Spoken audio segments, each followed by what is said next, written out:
minutes and counting.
How are we going to kill somebody that's already dead?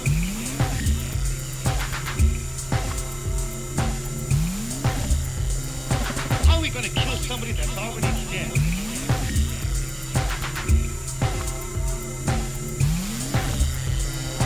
It's because of men like you that all must be destroyed.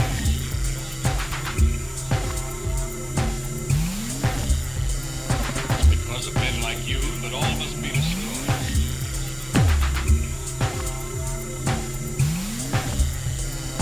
None of those risks have been seen, at least not by anyone who still remains alive.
your mind. You just better not. 8, 7, 6, 5, 4, 3, 2, 1.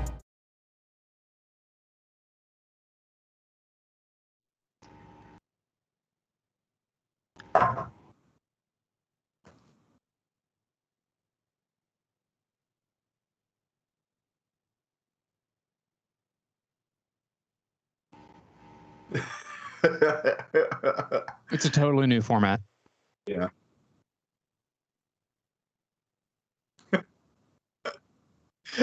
We invented it and it's ours. It's crazy. We had to invent the internet just so we could do this. So Right. many tubes. It's a lot. Yeah.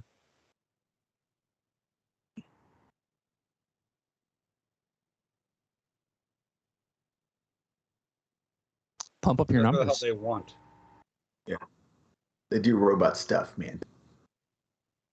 True.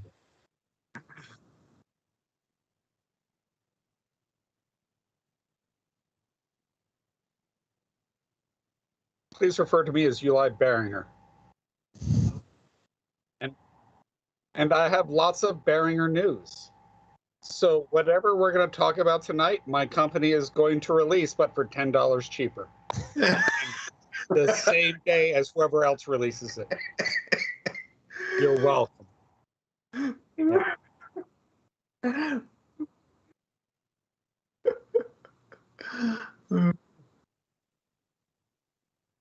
Oh, it was good. Actually, I've had some surprise events since then. I got to, because of Hurricane Ida, I filled in at QXT's, the only goth industrial club in New Jersey, and did a set there. And now I am rapidly preparing to do Wasteland Weekend, where I'll be DJing in California for the first time. So I'm going to be driving cross country to do that. And I'm very excited about that. And that is why I will be missing the next Tangents, because when Tangents starts is when I should be on the stage. But most likely will still be parked in a car of 500 cars waiting to get in, having sat in the sun for 11 hours so far. Wow. You're selling it hard. Sounds like a healthy choice to me. It Good just living. feels weird that they put me on the first day when no one can get in, but also won't let me in early. So we'll see. Handy. Glad to be back.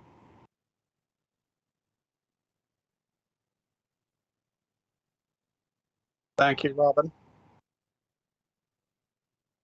I heard you did a great job and that you are much easier to look at.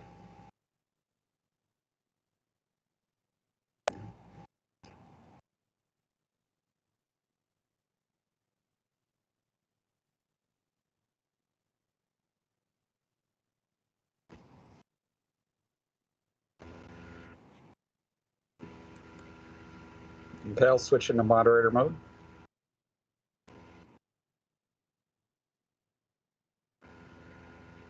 The beautiful and fabled imaginary Super 6 is no longer imaginary. Makes noise even. It's not a figment of your imagination. So that's cool. That happened. I had Nice. Yeah, it was good. It's yeah, the synth, the myth, the legend. It has exceeded my every expectation, which there were a lot of them. They were high. And it's been really good. So that's been exciting. So I've been working on that, playing with it some.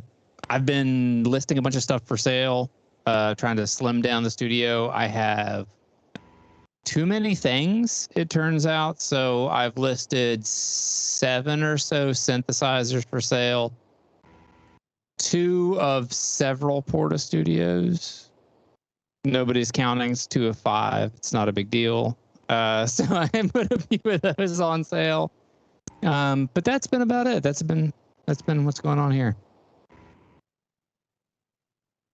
Thanks. Not really. They're glad it came in, so I'm just down here more. It's great. It works out for everybody, honestly.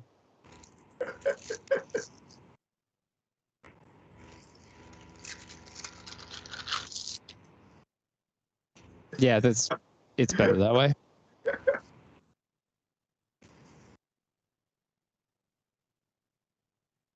I didn't eat them yet. I was just getting ready, but it did prompt me.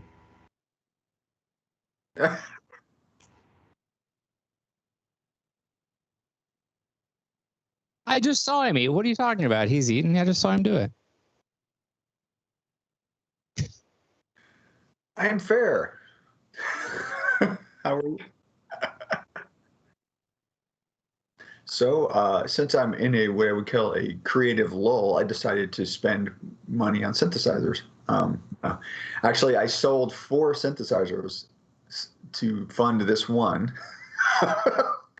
which I feel mediocre about. But no, I have I don't have the Unicorn Super 6, which is what Jeff has. But no, yeah, it is.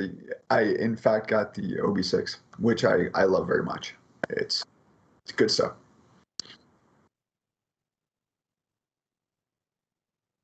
I noticed that the other day, and I realized I might have a problem. Yeah, I still hold on to my Mofo keyboard even though I don't have it out, because there's really haven't been many things that he's made that I've wanted to part with, so it's problematic. Yeah, no, I didn't. The only thing I sold that I had of his was I did have the Mofo times 4, and I sold it because I just between the Rev 2 and the Mofo keyboard, it was way too overlappy. It didn't make any sense. So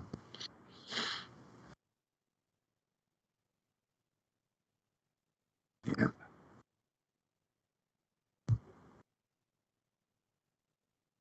how about wow?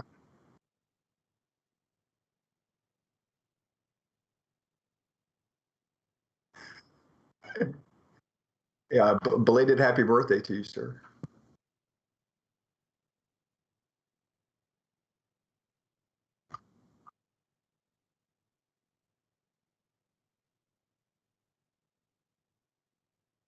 Um,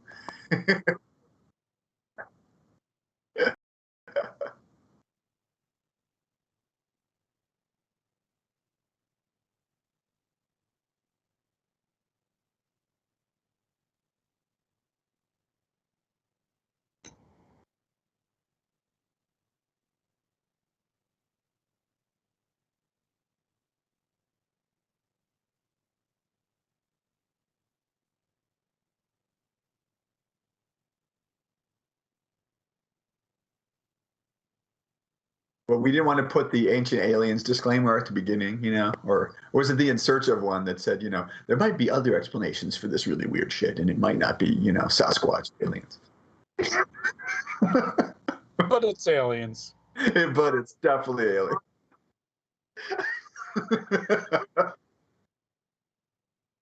It's a robot Sasquatch played by Andre the Giant and the Time Travelers. Oh, nice. I am very confused about what's going on, but I think I should see this movie or book. We just referenced, after his book, we referenced a Bionic Man multi-part arc Yes. Okay. from the 1970s. Which was dragging me to the Venture Brothers, and I had to stop. This is There was like a triple header of references kicking going and- on. Kicking and screaming because I was so disturbing for me. Our references are inceptioning. Yeah.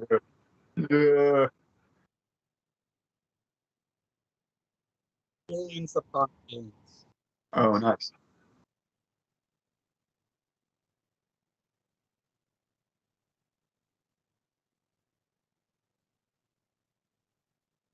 '63, man. That's when it was Is written. it White Savior?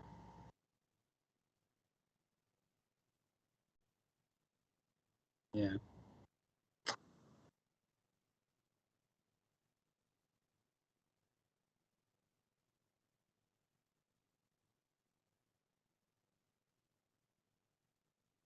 Yeah, I think it is pretty soon. I've heard a little bit of noise about that. I'm bad at TV though, so. Yeah, the trailer I think you shared with me, Andrew. It looks quite lovely. My thing is like I have mixed feelings about eye candy movies because sometimes that's fine. But sometimes when it's something that I think deserves real attention, I don't think that's as fine. And that's all I'm going to say. Like if you want to make like my living room rumble watching a Transformers movie, I have no problems with that. I'm engaging with that on the level in which it should be engaged. But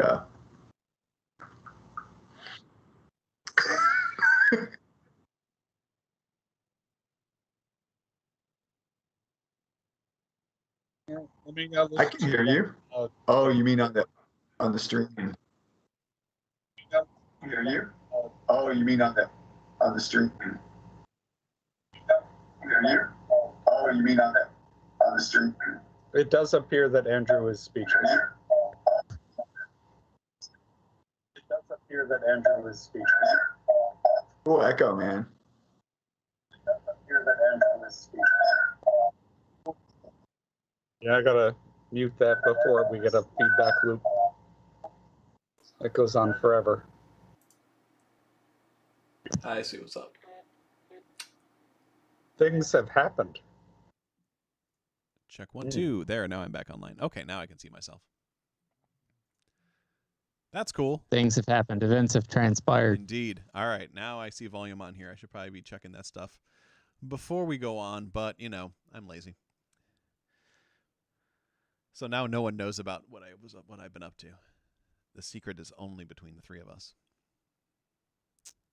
Dun, dun, dun. So, yeah. Well, they'll find out when the volcano erupts. Exactly.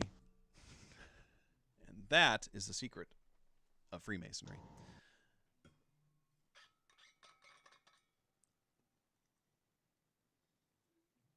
So, now we had some college dead air time in. That was good.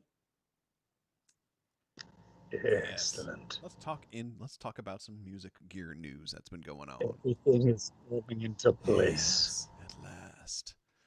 It's the prophecy. Yes. I know a lot of the folks are out for 909 weekend, the Golden Shrimp Guild, so there's a lot of that going on right now.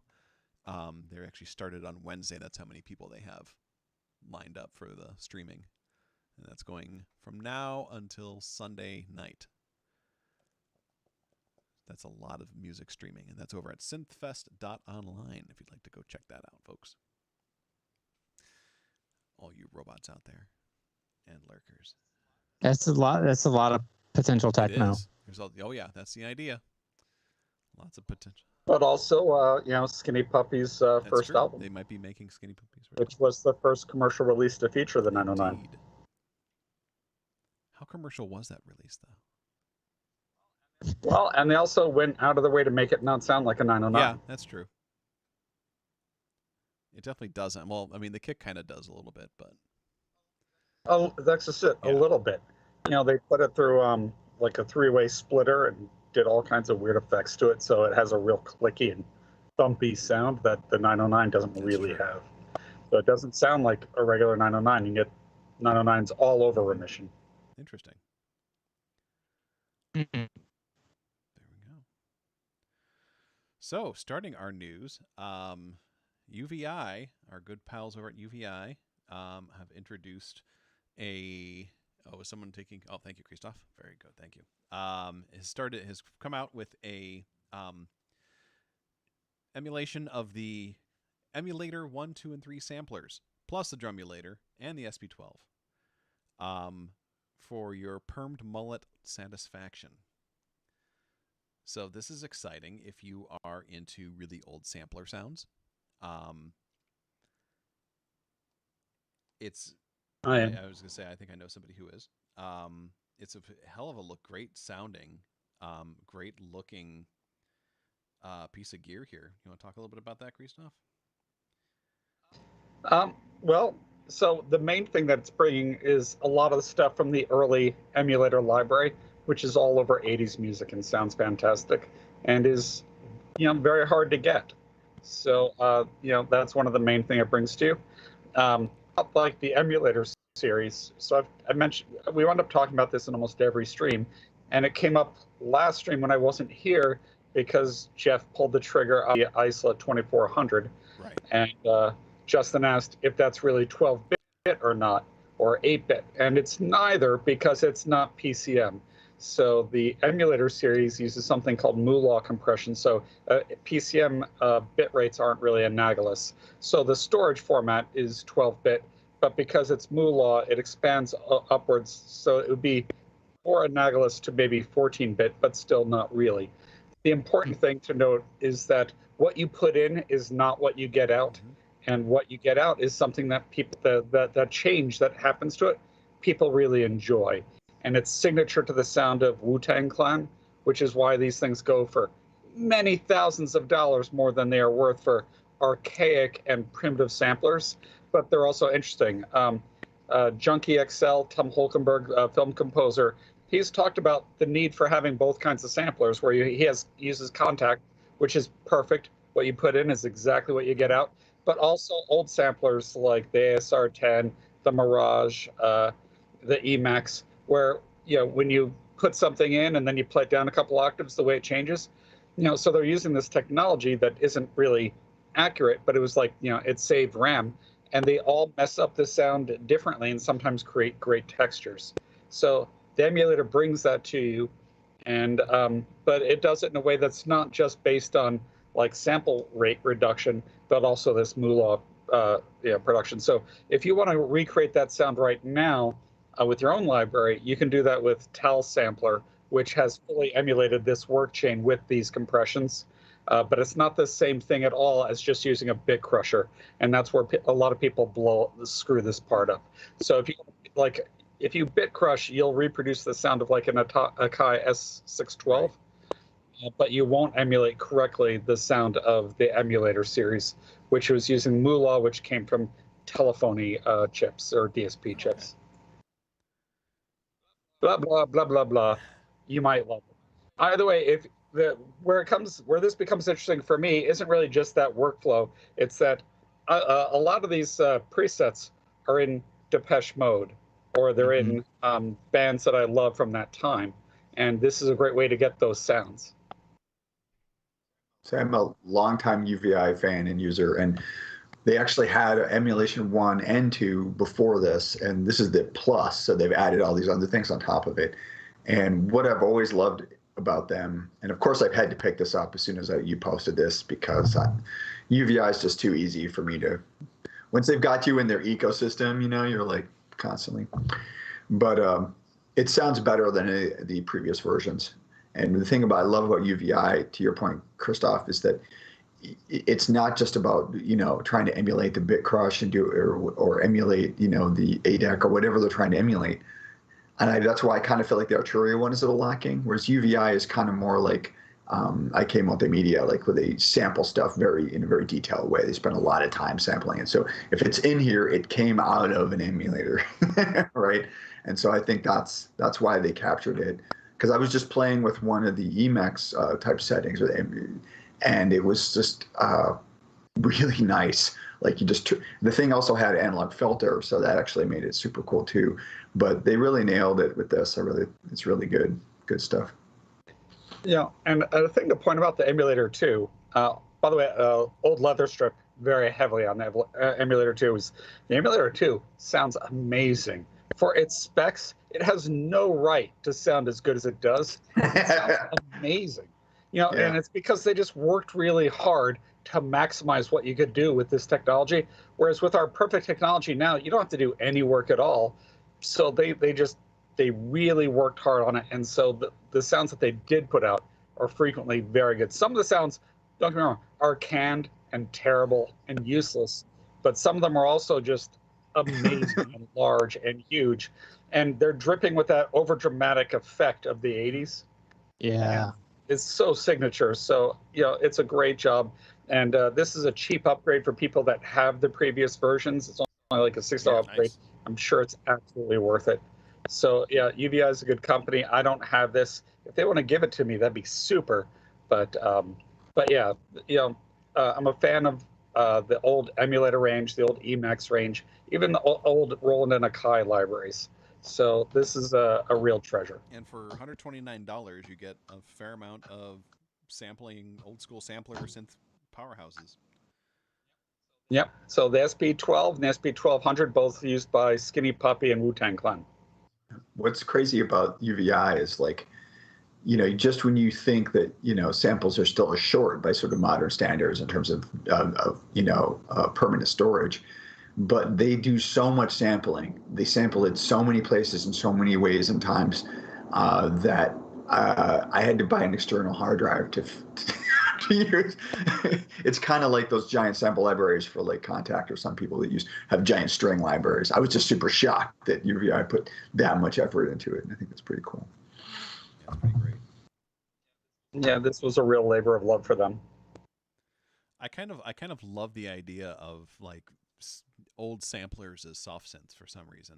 Like I never was something that was never really thought about, like, what's the deal kind of thing. A sampler is a sampler, but I'm like, no, there's actually a lot of character to some of these things, and if they get it right, then it's really cool. I agree. I think that's the thing that really draws me to the Isla 2400 is that I think that whatever the mechanic is, it winds up, to Christoph's point, like what you put in isn't what you get out. But somehow, I think a lot of samplers, I don't know, because maybe it's a lot of samples and people doing the sampling, but a lot of times there's no attack, there's no release. It's just like, it just feels like it just like starts and stops. And one of the things that a lot of these samplers did, I feel like, is make the sounds feel more organic and somehow more real with the way that they, with what you put in and what came out not being the same. It just, I don't know, it makes them sound more instrumental. And sometimes they do the exact opposite. Oh yeah, it goes super fake. Like I own a Korg ES1 for one reason, because its attack is insanely fast in its decay. So it is that like no attack, no decay. And yeah, you're right. A lot of samplers, the attack and decay are in the sample itself and not coming from the instrument. Right. But like the emulators actually have famously slow attack and decays, and they'll make drum sounds weaker. And the ES1 is just razor fast on, razor fast off, just like the Kurzweil. But the way that the ES1 brutalizes the sounds, and it doesn't even sample at 44.1, which was weird because it came out in a modern enough time where that was really a standard. But yeah, it samples down to 33, but it's not just bit crushing. What you put in just sounds so much harder and more artificial coming out. So from an industrial point, fantastic. And it was worth $100 I blew on it just for wrecking sounds in a way. Like I could use it basically as an effects processor just for screwing up sounds. And I really, because I hate its workflow. Other people love its workflow, but it has that thing that makes it worthwhile because it just sounds hard in a good way.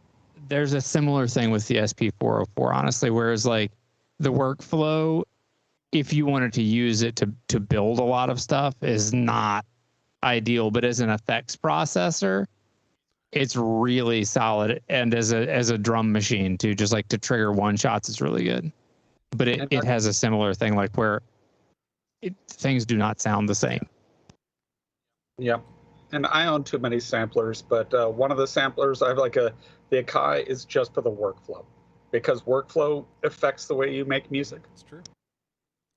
It's true. I've been sitting down, slowly working my way through understanding the Akai MPC-1, and I have most of it down, but it's just such a different way of creating music than what I'm used to. Even with other things like get your cheese and cracker ready, the Deluge, that kind of thing. So it's not as like, I like the Deluge because the immediacy. You sit down, you punch some stuff in, you're good to go, and you're creating things quickly, and you're playing with it, and it's almost like a game, and it's fun. Where the Akai actually takes a bit of work on those MPCs. Like it's like, you got to kind of walk in there with a strategy. It's not as, to me, it's not as like jam friendly, for want of a better term. And I might be I might not be I might not be understanding the whole thing, but that's just kind of how I feel about it right now. Yeah. Yeah. I think it's really good for a particular kind of workflow. And, I know people, like who make all kinds of music with MPCs, but I would say that just from my experience and the kind of sort of like like trip hop / sort of early 90s hip hop type of sounds that I like to emulate with MPCs. I don't know if you challenge me to make like a techno album on an MPC. I think the MPC one would be the easiest one to do that on, but I still don't know if I could grok it in quite the same way. Yeah. My experience with the older ones has definitely felt like they kind of want to be performance instruments. Right. So if you wanted to, if you were kind of like, I don't know, making the beat for somebody to rap over live, and you were doing like you could very well, if you had sort of preloaded some samples into it, do some really cool, really compelling live performance. But it would really sort of have to have a start and an end and a plan. At least the older ones were not particularly forgiving feeling to me about having something where you could build something up and then have that kind of like going and just like hanging out and looping while you figured something else Right. out and then built off of it. Like that sort of iterative process there is I think tougher. The Akai Force is what you'd want there. I mean, it's really, the Force is more clip launchy, but also like real time performative, Yeah. I think even Akai realized they were like, unless you're like a guy like, there's a guy named Arab Music quite like, who's a finger drummer, and this whole finger drumming community, that's totally different, to your point. Yeah.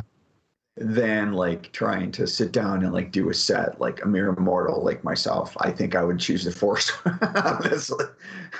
It was just Those Go ahead. Those finger people are crazy. Yeah. I was down an Instagram rabbit hole recently of finger drummers, and there was a dude doing some finger drumming, and I think that he could have hung on, it was like on an MPC one. Like I think he could have hung with some of the stronger metal drummers on this thing. I mean, it was just insane. The man for sure had 24 fingers.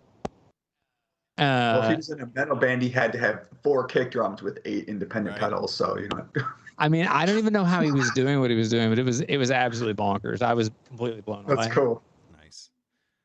Yeah, and like I think that's just it. Is like we were saying about like if you're performing and stuff like that with an MPC one, you kind of pregame it, for want of a better term. Yeah, for sure. Most of the performance sampler kind of thing I've been working with is mostly like the Octatrack, which to me is a lot more scene launchy when you need it to be. And that way you can kind of build things up pretty quickly and then start messing with them and stuff like that as you're building and things.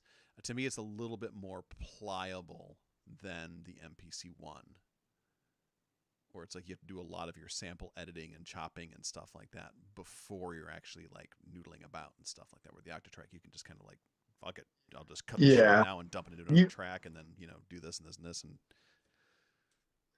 there are cats that do it, Andrew, but it doesn't look like a ton of fun.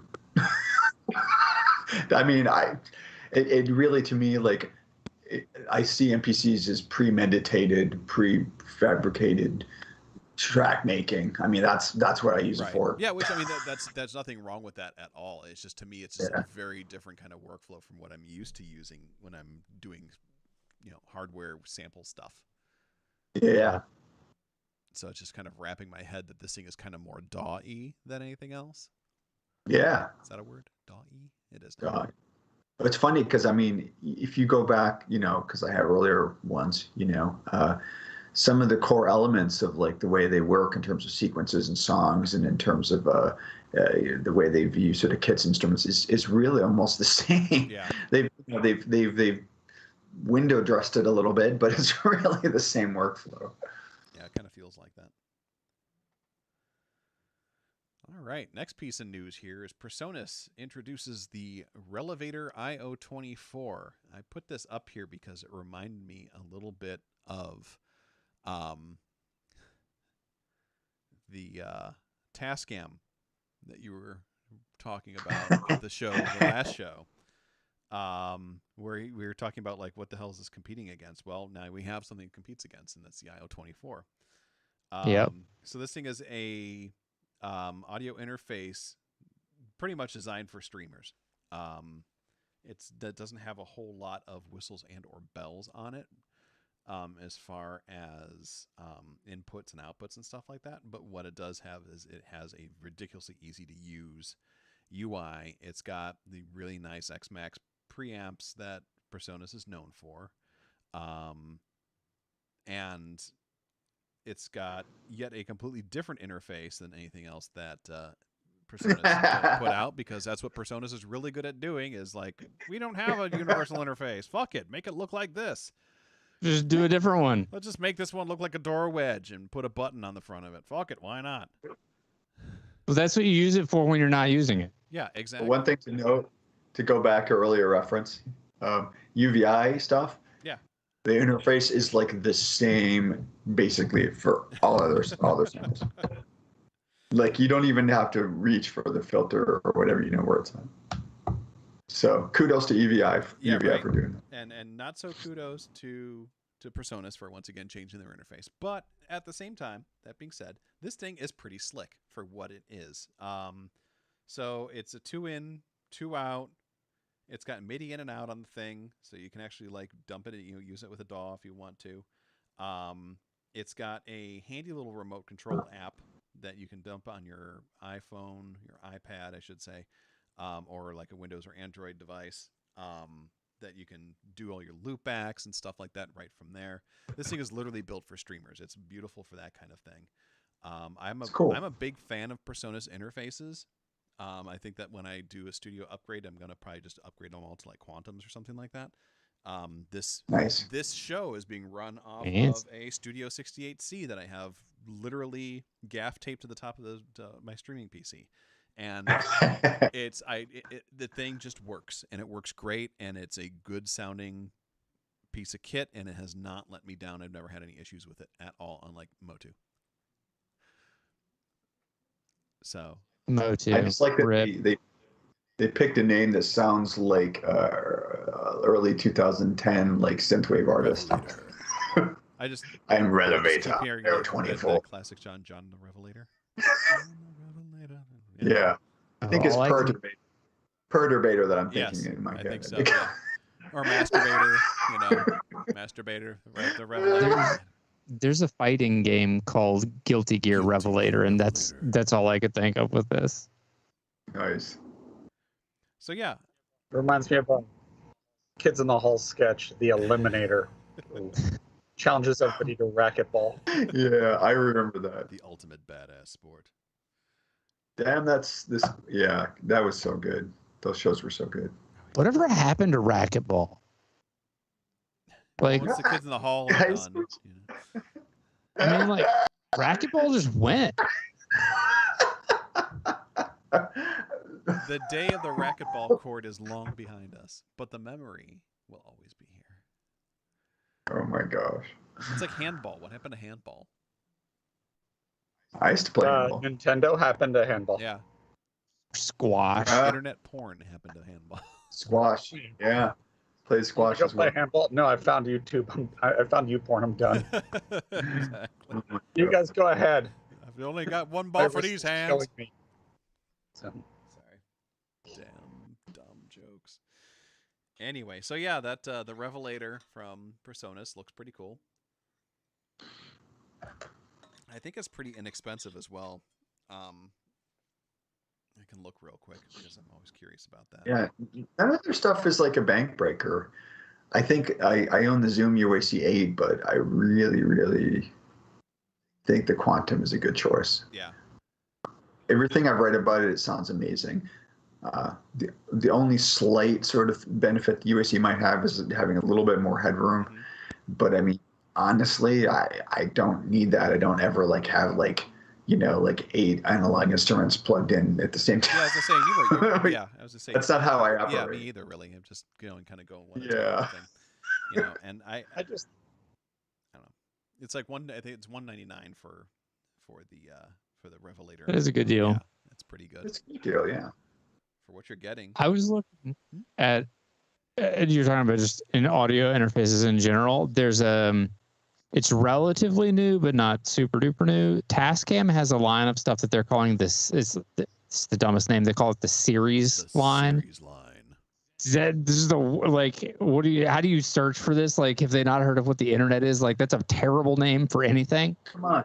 It's the series. Come on. Right. Maybe Yeah, it's it's the line. worst. It's like searching for the band the on Google. Like, good luck to you, I guess.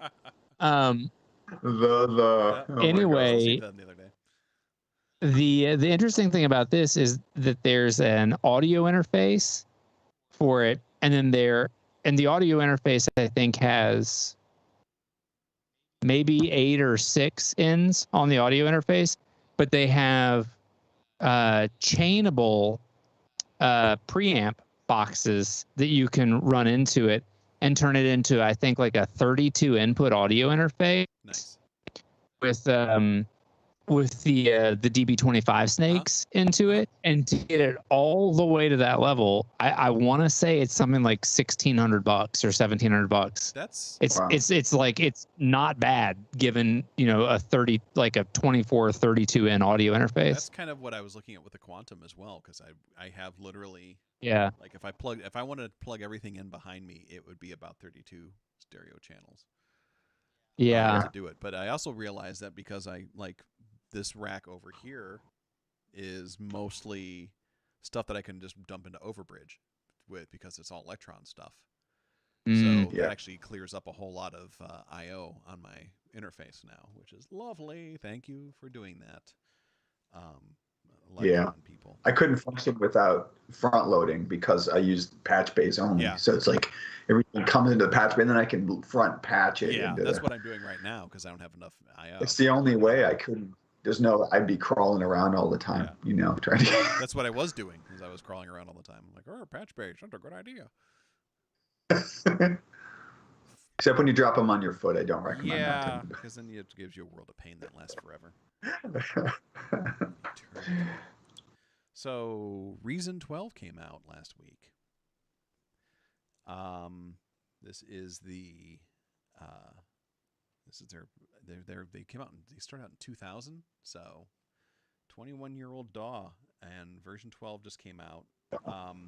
Most of the stuff that came out with this has been cosmetic, so they are well known for having the cool like rack style interface, but none of it was scalable until now, and now it's about 50% scalable, which is nice. It's good to have the devices so you can actually like zoom in and see them, because they're really tiny on modern screens and stuff like that.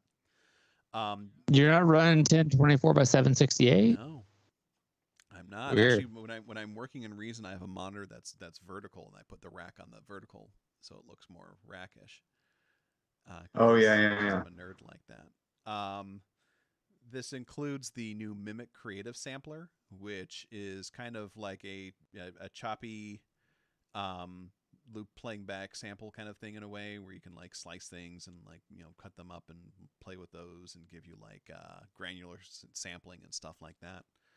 The other thing, for folks that aren't familiar with Reason, they have a thing called the Combinator, and what the Combinator does basically is it's a container where you can throw a whole bunch of other stuff into it, and you can combine them together into one super synth.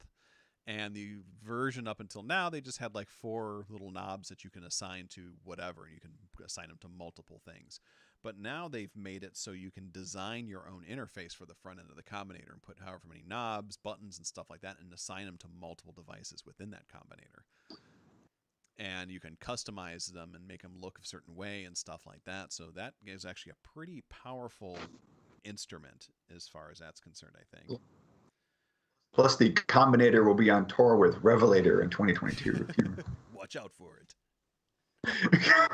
Opening up for a reactor. Yes. Oh, yeah. Right. And compressor. Or June. Yeah. Generator. Oh my Compressor gosh. does not dance. I thought you said Juno Elevator Reactor. tour. Juno Reactor. There we go. So yeah, they literally, but apparently I was reading they rebuilt their graphics engine from the ground up just so they can make it all work correctly. And it's interesting because I got an email from propeller head earlier today, and this wasn't like I didn't get this because I'm cool or anything like that. Like they just sent it out to everybody who uses Reason, and they were talking about where is it? That they are going to start becoming more transparent in what they're working on, which I thought was kind of cool. And so they actually have a roadmap showing what is coming up and under development and what they're investigating for future releases and stuff like that. Because one of the things that, Reason 12 came out, it's not M1 supported yet. So this just came out last week, and so they're saying by December that will be fixed. October, they're going to high-res the rest of Reason. They're going to be coming out with a new browser in October.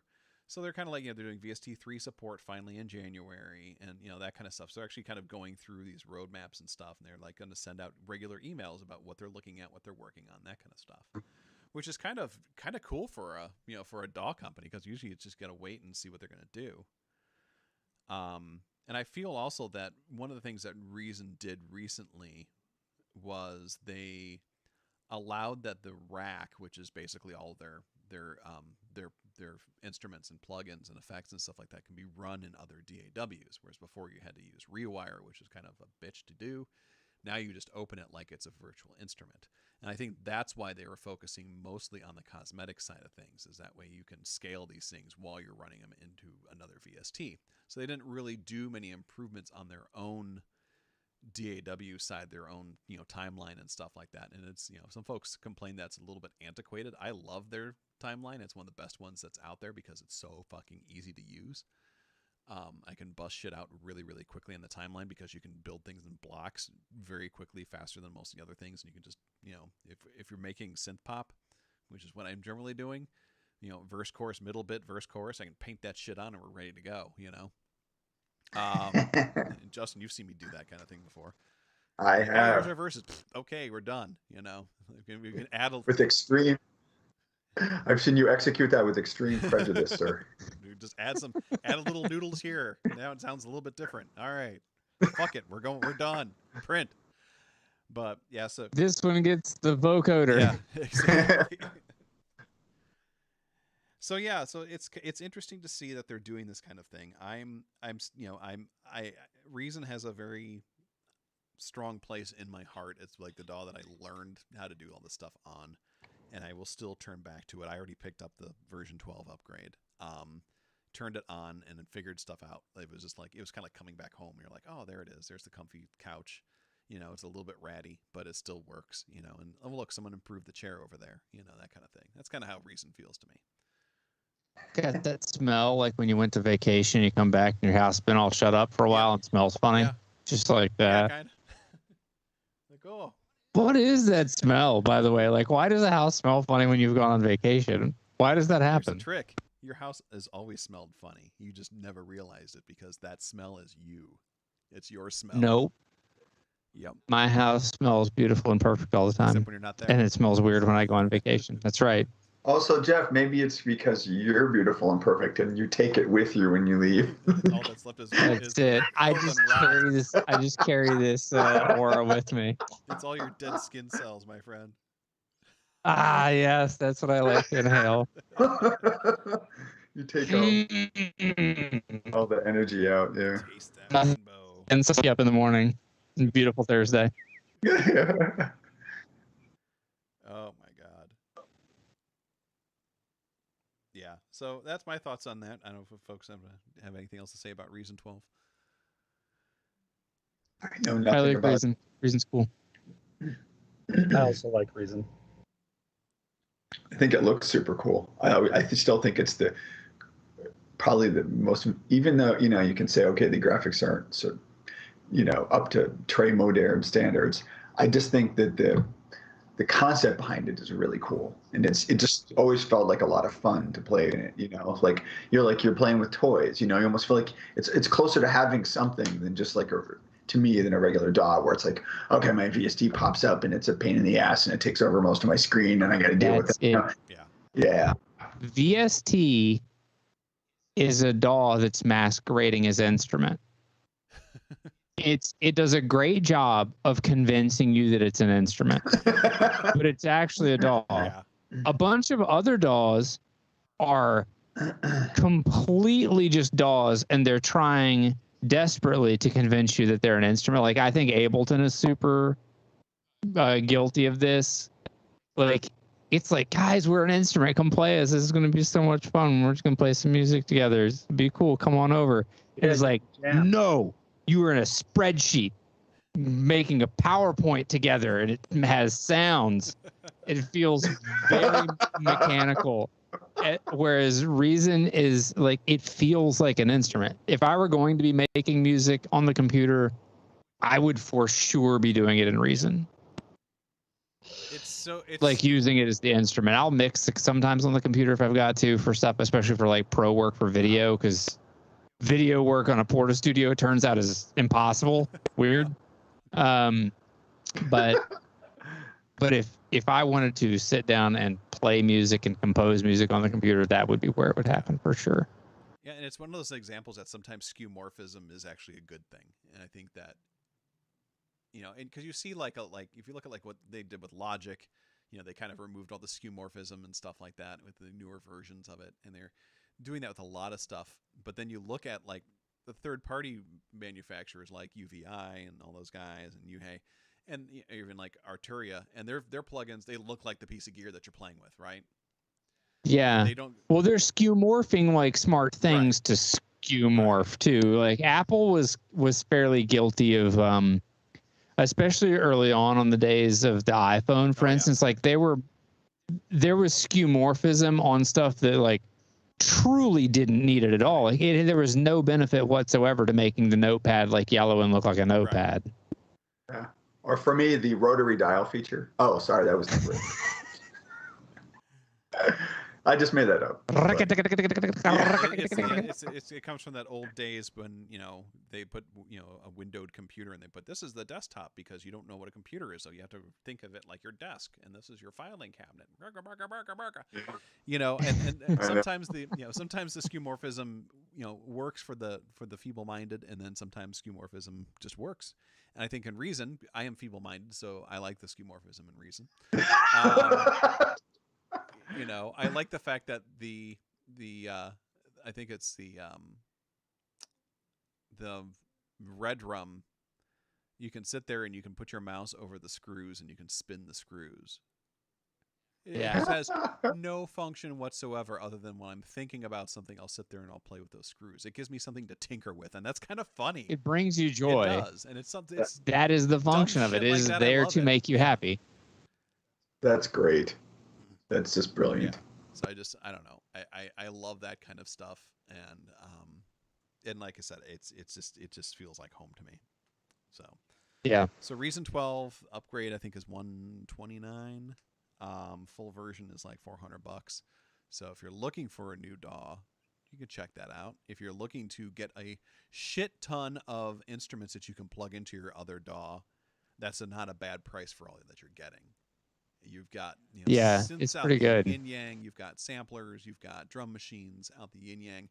You've got this thing that is you plug into your drum machine, and it's actually creates patterns based upon like geographical mapping. It's fucked up. It's weird. It's cool. Give it a try. You can download a trial of the thing too. Anyway, yeah, Reason 12. Help our Swedish friends out. So the day after I sold my Polyend tracker, Polyend released a 1.4 firmware. Actually, it was the day before, on their lovely device, and then they bumped up the price by $100. Which, well, the good news for you is that they didn't make it not a tracker, so you still probably you still probably made the right call. I still sold it, and actually it came out, and then I upgrade. I'm like, oh, I was putting up for sale, and then actually Johnny Information Tray, one of our label mates, bought it, and I was just like, well, the good news is that the price just went up $100 retail, so you're getting this even cheaper, and you know now you get I just installed the update, so here you go, buddy. So and the nice thing is if he doesn't like it, he decides to sell it, he can sell it for more than what he bought it for now. So win-win for him. Nice. Solid. So the 1.4 update on the tracker, they gave you they give the option to do horizontal scrolling instead of vertical sequencing, which Illegal. how dare they? It is no longer a tracker. Now it's just a regular sequencer. It still looks like you're making music in Lotus 1-2-3, but that's Yeah. the worst way to use an Excel sheet is left to right.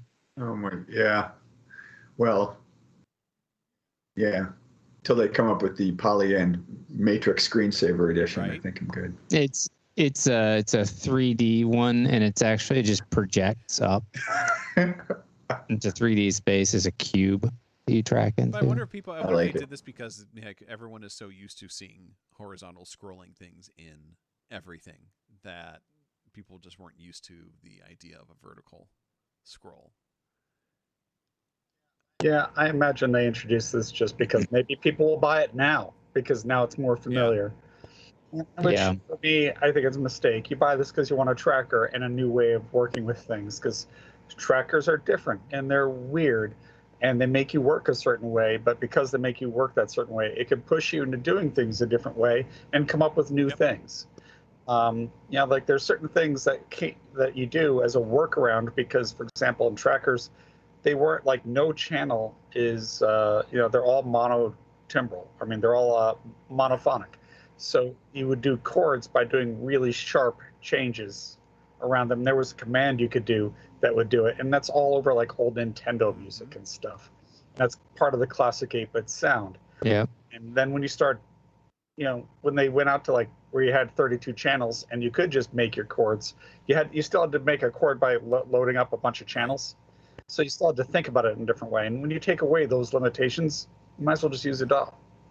Yeah, So, I'm with you on that. I think that Polyen made a really cool device. I've looked at this thing pretty extensively because I've used trackers too, and like I thought it was pretty interesting. Like as a sort of like a new take on the software version of a tracker. But trackers, I don't know, like trackers were made to be a software tool. It's weird because like I feel like a synthesizer is meant to be a thing that you like touch all over and grab and pull faders and twist knobs on. And a tracker, I feel like, is honestly kind of shitty without a mouse. absolutely. Like that's like what a tracker is, and all of the things that made trackers awesome and really fast were the fact that they were on a computer and you had like a mouse and a keyboard and a file structure and you could like type stuff in when you needed to. It's I don't know. That's the genesis, as far as I know, is this sort of 16-bit revolution, right? So the Ataris and the Amigas of the world is where those things popped up. I think Amiga was really where it got its kickoff, but for sure. Then there was everything about the mod format is based on the chips from the Amiga. Like the timing is all based on Amiga timing. And all the weird math, and you're like, why is it this weird number? It's because of the timing of that Amiga chip. And then there was what was the Microsoft one that got pretty big? What was that one called? About the tracker? Yeah. Mod Plug. I mean, there were a lot of them. I can't think of the name. And There was one that made by Microsoft. I mean, my favorite is Milky Tracker. Yeah, I've used that one a lot runs too. on everything. So I used to run it on an iPack, and it made the iPack my favorite carry-around device. And I have it on my Android, but it doesn't work well with touchscreens. It works well with a stylus. It doesn't work well with the Note 4 stylus. But again, to Jeff's point, the file system. It's so much easier with keyboard and mouse, and it's difficult to do on a phone. And so it just takes it away, and it makes it harder to use. So I understand, but I think the appeal of putting this thing in a hardware box is it's not going to get destroyed when OS X does an update or when Windows 10 does an update. So that's its real advantage. Outside of that, or some people just, they don't want to use a computer, even though this is a computer in a box, Yeah, oh, yeah. obviously. But you're just hiding that. That's enough to sell to so many people. I know so many people who just will not use a computer at all. And if you put a computer inside a keyboard case, they'll totally use which it. is a lot of the digital keyboards and synths and stuff like that are just that. Yeah. And and the Exactly. funny thing is that I think that one of the things that the Polyend tracker really does that people seem to have either ignored or just didn't notice is they really showed that you can build music software on the Android platform. Yeah. Because the thing is running an Android operating system. And Yeah, you just have to build your own. You have to use your own audio right, drivers. but it sounds great. It does a fantastic job. It's a beautiful instrument, and I really loved the look and feel of it. I really loved, you could just brush your hand across it, and it feels nice, and it feels like fun, and it feels like a good time. And then you actually sit down and use it, and it isn't. That's kind of how I felt about it. But that's just trackers, and though. that's I mean, that's- they're frustrated. Yeah, exactly. And I bought it, and I'm like, oh, this is gonna be cool. I can finally do some cool, crazy, weird sequencing and stuff, and make myself sound like 1990s Front 242. And instead, I just all right, I used it once, and then it just started collecting dust. So that's when I realized that it's time to give it to somebody else. They did a pretty good job, I think, on the interface as far as navigation and stuff like that, considering that there's no mouse attachment to it and everything like that. Those little rubber buttons feel good. The plastic buttons that are not those little white buttons make the most satisfying clackety sound, much like the Electron gear that is sorely missing in the model devices, because that clacky sound is just so satisfying. What's satisfying is what you said with little rubber buttons. There was something very sort of meditative and ASMR about that. I like that. Little buttons. It's kind of like rubber baby buggy bumpers. Yeah, little rubber buttons. Yeah. But yeah, and then the other thing is they built that screen, which is a gorgeous screen. It's a beautiful OLED screen on that thing. It takes up over a quarter of it, and you want to touch it, but it doesn't do anything when you do. Which good or bad, it's not part of the tracker interface. But I feel that they could have used a touch screen to access some of the other things that they have buttons on there for, and they could have used that button space for something else. Yeah. That would be handy if it's you a cool idea. When you open up the mixer view, you still have to pick which channel. You have to click over to which channel you want to turn up and down. That would have been perfect to use a touch interface. Yeah, it's just I'm sure the only reason why they didn't do it is it would have jacked the price up. But this is also Polyend, and Polyend makes really good stuff. I mean, I'm not a big fan of the tracker, but that's not their fault. That's just because I'm not a fan of trackers. I found out the hard way by buying one. But it's a huge commitment to go with tracking. It takes a long time to get used to the workflow, and it's very limiting and challenging. So it's not for everybody, and it can get really frustrating if you just want to do the thing that it doesn't do. Right. It's also a mindset, though. We've all been brainwashed by DAWs. Yeah. If you think about its success, trackers was really the early, late 80s to late 90s, right? So, to me, in part, it's sort of just your brain now just thinks. I mean, it's gone back to sheet music, really, right? And, even piano rolls could be in various configurations, but now we're looking at them left to right, like we're reading the Roman alphabet, and that's just how it is. But yeah, people make great music with it. I mean, Legovelt, who's one of my favorite spooky techno artists, most of his albums were done, I'm pretty sure, using some obscure software for his Amiga. And, sounds great. It's cool. Well, if that's all you ever started out on and you didn't do anything else, it would be fine, right? It was like me with the Ensoniq sequencers. I just had that down because that's all I understood at that time, Yeah. I think trackers really reward people who are highly, highly details oriented. And so if you think of the music that you're making as in broad sweeping movements or something. Like I feel like I think about music that way. Like I started out playing piano, and then I played band instruments, and then I play guitar. And so the difference from note to note or step to step to me on a guitar is very easy to think of, because it's like, well, how much am I pushing down the string on the left, on the fret hand? Am I creating fret buzz? Am I palm muting? Am I getting a lot of pick attack? There's a lot of stuff that you just very organically do with that. And the same thing with the piano. Like, am I slamming the keys? Am I just touching the keys?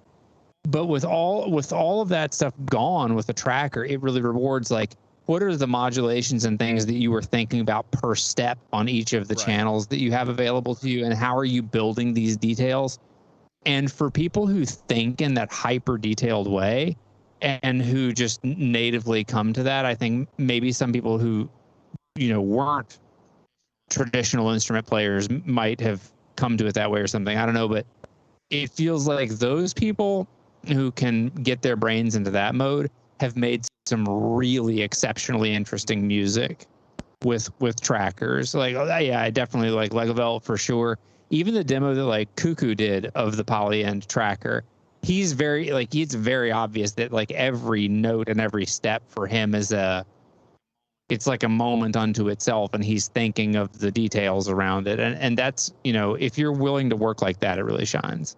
Yeah, I think 90s music, and I could be wrong, I don't know what DAWs they use, but stuff like really complex drum and bass or even jungle type music, where it's really really planned, like exact, meticulous, especially with the Akai samplers that we're using and limited memory. It feels like technology drives sort of a workflow, with it drives a style. For sure. That's pretty crazy, right? So what it was for trackers is that for many, it was the only way they could do it, because it was the first affordable sampler. Back when the trackers were coming out, samplers still cost a few grand, and most teenagers don't have a few grand. And you could download this software and you could run it for nothing. Yeah. And so it made it possible. You had four notes of polyphony on the original mod trackers, and they could all different instruments. So it was multi-timbral. And so it gave people a workflow, and it gave them the ability to do things. But yeah, when you compare it to your DAW now, you're incredibly crippled. And the later trackers, like Fast Tracker and all that, where the polyphony upped, but you still have this workflow and all these limitations. They don't have filters, so if you want to do a filter sweep, you need to have different samples that are emulating that filter sweep. Yep. So yeah, it's just a matter of working within those limitations, which can be really frustrating, but also that challenge can be kind of liberating. But again, for us, when you're used to I just want to do the thing that I'm thinking of, it can be really annoying. So it depends. It's like, for me, it was handy because I had a DAW at home, but in my pocket, I had a tracker. And if I had an idea, I could start fleshing that idea out on my tracker. You just brought back a bad memory of me with the EPS 16 Plus. And whenever there was no parameter locking, right? So if I wanted to do any kind of filter or controls I had to assign it to the mod wheel and then record that into the sequencer. And then you're limited to just whatever that one thing is. I mean, you could stack it, but then you would change all the things, right? All at once. Yeah. Yeah, it's interesting. And I know it's not for me, and that's cool. But yeah, those are good points all around. I think that's it wasn't because I didn't get rid of it because I didn't like what they did. I just couldn't click with how it worked, Yeah, it's very limited and it's very frustrating. But if you're into it, then it's the thing. Right, exactly. So. Yeah, it's like the world's best trombone is still a trombone. It's kind of like my little electronic football game here. You've really only got one thing going. It's not even the green one where you can pass. So you just got to run for your life. It's like, there's a guy on Twitch that's a trombone dude that I follow, and he runs his trombone through a bunch of guitar effects pedals. Nice. And it sounds pretty amazing, especially when he does the wah pedal, and he's making basically. Yeah, because it doesn't sound like a trombone. It sounds like trombone porn music, which is even better. That's like the harpist with the distortion pedals, right? Yeah, exactly. Oh, I need to turn myself up. Apparently, thank you, beta units. I have upped my game volume-wise. I'm using a new popper stopper, so it might be depopping my popper. Yeah, you do. You sound smooth. Well, no, you guys don't hear this because Oh, sorry. you hear me on the camera mic, not the other one. He's just been practicing his radio. Hello, voice. and thank you for calling Movie Phone. I don't hear any extra sibilants. No sibilants or plosives. Sibilants. Plosives. I also think it's on upside down. So anyway, so yeah, the Polyend Tracker 1.4, and then the price jump. They're saying a lot of it is because of manufacturing costs. They also did say that because they've added so much to it over the versions and stuff like that, that it kind of justifies it and everything. And they also replaced the plastic top with a brushed aluminum top, or aluminium. Aluminium, as they say across the pond. Yes. So you see it once in a while when they up the price on music gear.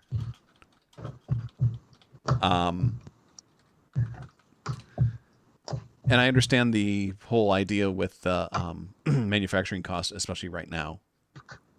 But I also was like, they did this also with the Get Your Cheese and Crackers Ready, with the Deluge, when they bumped the price up on that as well. Yep, but yeah, that was well deserved. Absolutely. You know, 'cause they've done a lot of R&D. Mhm. I'm like, doesn't the OP1 price keep going up? And they haven't introduced anything new on that. Correct. Really. But They did like one update in 10 years. yeah, well, they continue to update it, but it's not like major groundbreaking updates. The OP1, they're saying it's just manufacturing cost. We want your money. All that too. Yeah, because if There was money that you had, but we want it now. They're a Swedish company, right? Yeah. It's actually, Sweden has a very high cost of living, actually. It's very expensive. Especially when you're making OP1s. Yeah. I agree though that the value of the Deluge is justified. I mean, the other thing to think about with the Deluge is the price that it was at prior to the price increase this spring. Like that was the price for a different instrument. Yeah. In the same way that when Reason does an upgrade and they charge you $129 for the upgrade, I mean, it makes sense. Like, I'm actually kind of surprised that they haven't charged for any of the firmware updates that they've done to the Deluge for existing customers in some cases, because, I mean, yeah, the contraption hasn't changed, Right. but man, it's a different instrument than they were selling originally. Well, it's interesting because then you look at like, was it the Roland's? Which one of those Rolands that they have an upgrade for, but they're going to charge you for it? Was it the 707? Yeah, it was. Yeah. What? Oh, In the MC707? MC707. Yeah. Yeah, that was their like little. Yeah. Well, we have an update for you, but we're going to charge you another $100 for it. Yeah, but their update was trashy. Yeah. Well, that's also kind of trashy for them to Well- do that kind of thing too, right? Yeah. Well, all that stuff, that post-IRA stuff, is all running their sort of Zen core technology, right? Right. So you want to talk about really just a sort of hollow shell for software. That's really what you. Yeah. Yeah. I don't know. That's kind of disappointing, but you know. But hey, there is some rolling news. Is it next? It's not. It is not. No, it's not for a little while. Hopefully we Oh, get to it well. because man, we've been chit chatting. You've been tangential, We've been sir. doing some changing, which isn't a bad thing. Anyway, up next is this little thing that popped up, the Silhouette Optical Synthesizer. This is a weird little thing. I don't know how much to talk about this thing. It is a synthesizer, yes, that uses a camera on a light table, and it looks at whatever you put on there and turns it into audio. So it looks at the shapes and stuff like that and creates audio out of it. Nice. That's weird. I think we There's need. a long history with this. What's that? There's a long history with this. So there used to be a festival in New York called what was it, Bentfest, Mhm. and they would bring people from all over the world. And one of them brought in and did a lecture about these optical tone wheels and how they'd been, I think even Hedy Lamarr had experimented with these. But basically, so you would make like a cellophane disc, and then you could draw patterns on it, and then it would go through, optical sensors and let that change the sound. And so, yeah, it's got a long history of, there's a history with this. And in this case, it's not cylindrical. It's nothing that's spinning. They're scanning instead. But this kind of stuff's been around for a while. Mhm. So also, this is more, I think this might be more analogous to how film soundtracks used to be optical on the side before they switched to magnetic. I just want Hainbach to hook this up to a Geiger counter or whatever. Yeah. Well, I thought it was kind of interesting because essentially it seems like, I mean, it's a pure data thing. Right. It's just And it's kind of got been a turned lot into a of whole mod- instrument. What's that, Christoph? And it has a ton of modulation. Yeah. Yeah. Yeah. I mean, yeah. Look at those tasty little modulation knobs. But it reminds me of I can't remember. She was one of the early BBC Radiophonic Workshop folks that was making music. Oh, Delia Derbyshire? No, was I not thinking? Derbyshire. I can't remember her name, but she was literally like painting audio waveforms and painting music. She was one of the folks that they were talking about in the that recent documentary. I know who you're talking about, and the name is I escaping know. me I'm trying too. to look it up right now. This thing is pretty expensive. Yeah. 4,000 euro gallery dues, which is about $5,000 US. That sounds about right. Sam. I think the exchange rate's like 80 cents on the US dollar to a euro. So Yeah, I mean, this thing strikes me as academic. Yeah. And so it makes sense they're going for like a academic market. Like they're probably hoping to sell one to Urcam Yeah, right. and just Stanford. It's fascinating. And Glacial 23, yes, Daphne Aurum is was who we're thinking about. Is the person that was doing that stuff. Thank you so much, Grateful 23. Yes, thanks, Sam. Wait, what was that? What was the last name? Aurum, O-R-A-M. Oh, yeah. If you were in Okay. the chat, you'd see it, buddy. Sorry, man. I'm wiki walking while we're sitting. wiki walking is a great phrase. Never heard that. Wiki. Shut up. Mo, mo, mo, mo. Mo, mo, mo. I love that Me song. too. Me too. Nucleus Me is too. just like, is my jam on It's it. such great. Oh, music to such an for extent that I'm going to share a personal story. We were coming back from Gary Newman in Detroit, and that song came on the radio, and you blew my mind that you knew every single lyric to that entire song.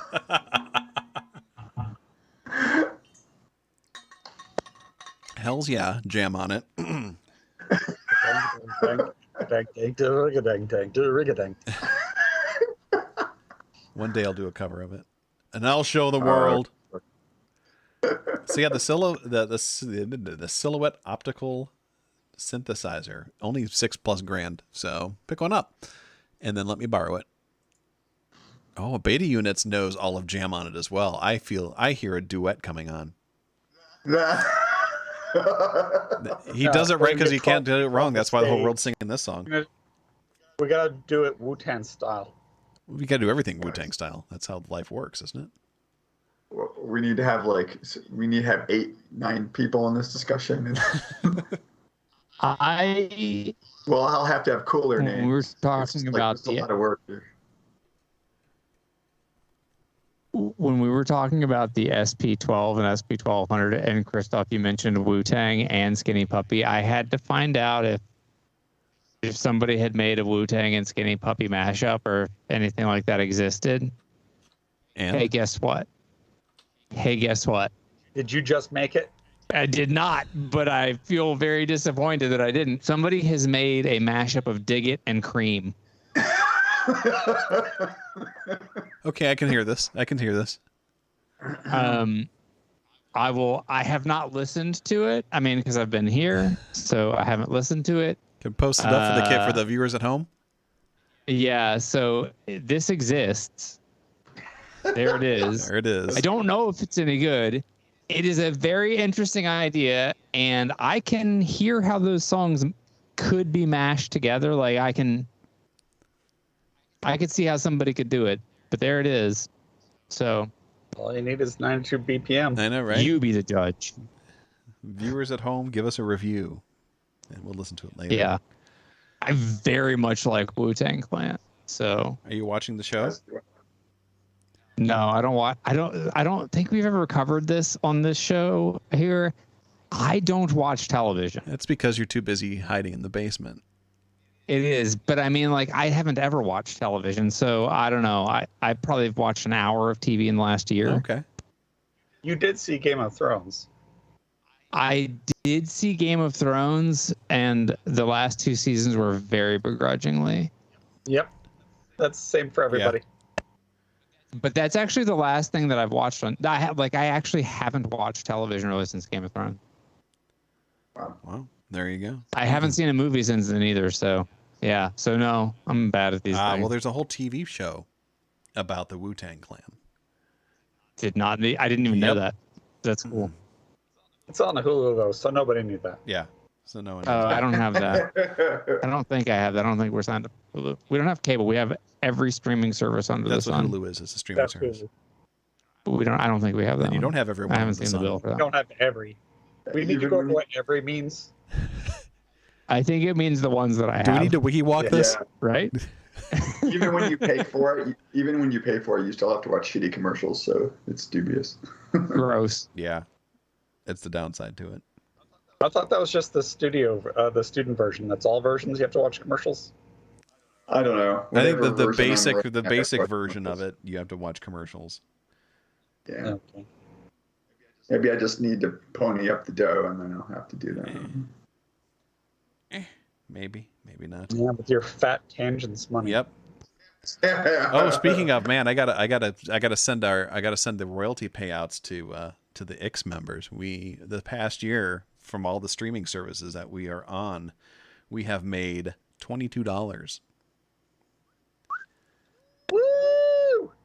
pretty tight. which considering how much Spotify pays per track, which is 0.004 of a penny. Nice. Not so bad. Well, Apple Music pays a penny per every time you stream. Yeah. So Joel's there's 9 people who have it. yeah. So yeah. So yeah. I heard last year Spotify spent their $100th. Yeah. You know, going Yeah. to artists. Yeah. Yeah. Yeah. About. Oh, your sarcasm is so good, Christoph. Your straight face is so good. I just don't know sometimes, man. It's On the theme of samplers and making money from music, I have started making and selling sample packs. And for anybody interested in this, as like a creator of these things, it's probably the best money I've made making music. nice. It's actually like relatively easy to do okay selling sample packs. And by do okay selling sample packs, I do not mean making $1,000 a month. I want to be like really clear. This is not living on it money. But you know, whereas you're talking about like $22 across the, which actually like for streaming, like I'm not trying to like knock that at all. Like for anybody at home who's not aware of how many gajillion streams that is, it's like, it's a lot of streams. $22 on sample packs is like a medium month. You can do okay with them. It's kind of surprising. They actually sell pretty well. We're not saying that Which of your, Jeff can make a living. 606. What's that? So which of your sample packs has done the best? The 606? It's hard to say because the 606 has been out the longest. So the 606 is in absolute numbers doing better, but I think the DFAM one has had like pretty good attention too. I've got some other stuff that I'm cooking up. Yeah, I'm not saying that Jeff is making a living off of doing the samples, but all I know is that before he put out the sample packs, he did not have that Super 6 behind them. It's true. The unicorn. Yeah. I'll tell you though, I've thought about doing doing preset libraries. I don't know. Yeah. I think sampling would be just too traumatizing for me. I spent too many years sampling, but that presets I could do. I think that would be fun. And even if there's not a ton of Dawson doing that, it's good fun. To that point though, Justin, you do have an MPC, and you can actually set that to auto sample. Sure. So that makes that job a lot easier than trying to do that yourself. Oh yeah. If you're talking about trying to do like multi sort of sample layered instruments and stuff, yeah. Because that's what I would do. Is I would put out a sound pack as well as a sample pack of those sounds too. Yeah. I just don't. To me, I could see doing like an MPC expansion where I get to sort of basically write my own kits and then share them. I think that's more my speed. Trying to multi-layer samples and make cool sounding instruments is really hard, even if you have good tools. I don't do that. I just record stuff. I'm like, this is what a 606 sounds like. Here it is. I mean, I do it carefully, but meticulously. That's the part. That's That's what you don't want to do. You don't give a shit.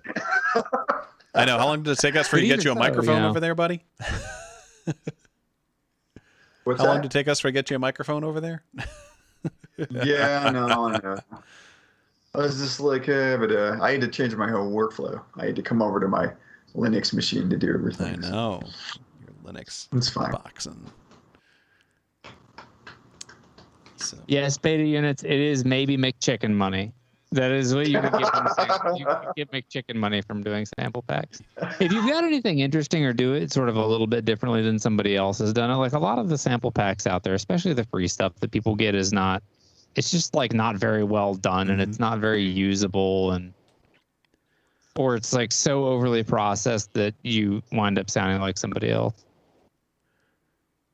I would like. I mean, I could see a whole bunch of folks that are streaming buddies and stuff like that on the Golden Shrimp Guild. I can see them putting out some pretty killer sample and sound packs, though. Like the Great Beta Units, who's a fantastic streamer. So that's what I say, at least. And my opinion is the only one that really matters in the world, so that's why we got all these people that are watching us. Glued to our every word. Some of them human. Yes, at least 3. Well, I'm not sure about Glacial 23. I think he might be a robot. I think I get to see Glacial 23 this weekend. Glacial 23, do I get to see you this weekend? Like, you live 20 minutes from me, and I have to go to Chicago to see you. Fucking sad. Yes. I think he's actually performing at NobCon as well, which is always good times. Glacial 23 is a hell of a performer. I need to have him come back over here so we can jam one day. He's fun. So there were 2 goth cruisers who lived 20 minutes away from me, and I only saw them on a boat. Oh, yeah. There's a couple of them that I only saw on the boat as well that lived like on the other side of town from me. So I understand. In Mexico. People live 20 minutes away. Got to go to Mexico to see them. Bunch of joiks. Anyway, more news. 512 Audio. What is this? I thought this was pretty cool. So I don't know. I follow a lot of like studio gear companies that are not like always the musical instruments, but Warm Audio makes some of the better sounding, not crazy priced compressors out there, and some other things along. They make some really nice microphones that I think are, you want a crazy person to talk about some of their microphones in the same breath as like some of the Neumann stuff or some of the really higher end like AKG mics. So they make some really nice things there. They make some really nice preamps, and a lot of the compressors, like sub $1,000 compressors, like single channel sub $1,000 compressors, which is not what I would call affordable, but it's not crazy. Right. And they sound really very good. They've got a really nice opto compressor that I really like. And a lot of their stuff is like all tube, and so they do some really good things. And then they have just recently introduced this new brand called 512 Audio, kind of again, like goofy name. This is naming your band the in the age of Google. But it does feel, they're calling it professional gear built for creators. And so I don't know exactly what's going on here, but a lot of this stuff seems to me like it's probably built a little less robust, Right. maybe, than some of the Warm brand, but is probably still, doing some really good quality, really good sound, but it's very much sort of like home studio creator focused. And right now it's mostly mics that they're doing, but I think that's pretty neat to get more, just more really nice, high quality stuff into the market. That's like, there's a lot of stuff, especially in mic land, that's just like, just not very Sure. good. Especially at sort of affordable prices. Unique time in history where you've had people, because of the pandemic, streaming, and now maybe they're Yeah. ready for upgrade. Right. So from a marketing perspective, this is pretty Yeah. smart. Yeah. The one that they've got that's called the Skylight, it's a large diaphragm condenser. And I listened to some of the samples that they had put up of that one, and it sounds very nice. And it's $200. Nice. Price wise, the way that some of this stuff sounds versus the price, who knows how it's going to hold up and how much they've processed it. And this is like a gajillion what ifs. So let's see what happens when it gets out in the wild. But man, in terms of how it sounds right here for $200, it's really solid. I mean, definitely beats a lot of the $400 and $500 large diaphragm mics that are out there. There's the what's that one? The AKG. There's like the C214. I'm thinking of, that's sort of like trying to look like a U87.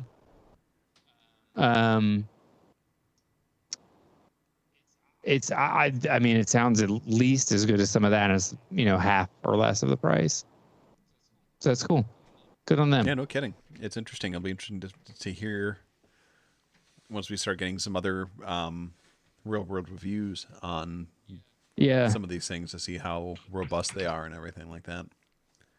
I mean, I hope it's successful, because they could bring some other gear out that might be in this line that would be really good. Not great for professional studios, but they get that much use in plugging the cables in a gajillion times, or putting in a road case and flying all over the country. Like, it doesn't need to be able to withstand all Right. that. But I mean, I don't know. Like, it could be really interesting if they would do some other stuff that would be beyond this. But I don't know. For me, a better mic, no good. I've had really nice mics, and it's not worth it. It just makes me more apparently sound like me. It's no good at all. It's no good for me. It's no good for anybody listening. So I think it's more important sometimes to know what mic for which operation. Oh yeah. I mean, I still use my Shure mic to do my condenser Shure ISM1 something 37. I think I still use that to do amps, bass amps. Yeah. And I don't even have multiples. I just put one right on the outside of the ring, and that's it. That's all it is, folks. I only own at this point. I've gotten rid of all but two of my mics, because it just like I didn't get any benefit for the kind of stuff that I make from it. So I have an SM58 and an SM57. That's it. I use this thing for pretty much everything.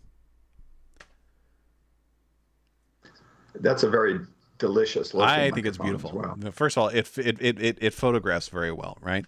But it also sounds good. It works well with my voice. It works well with most of the vocals that I throw at it, whether my own or other people's voices. It's built literally like a tank. And like I said, it looks cool. It works well in the studio. It works well live. So it's just like a nice overall universal microphone. At least to my ears, I want to make love to a microphone. Yeah. I heard it's warm. Warm audio. Oh, I was going to say leatherette, but you win. It's fine. Oh, Jesus. More news. Gotherman introduces an all-in-one modular synth with patch recall. This is the I liked this a lot the first time when it was called the Kurzweil Vast system. Now it's called the Urano Oh, or Urano. The It is. urinal. I'm just talking. Except that the vast manual for the curse file, is like about yay thick. Right. Yeah. So I carried that manual around with me for like a year. Everywhere I went. That's But I got great. through it. And it taught me everything about synthesis except for FM. The manual's 41 pages for this. That's does it. it show you how synthesis works?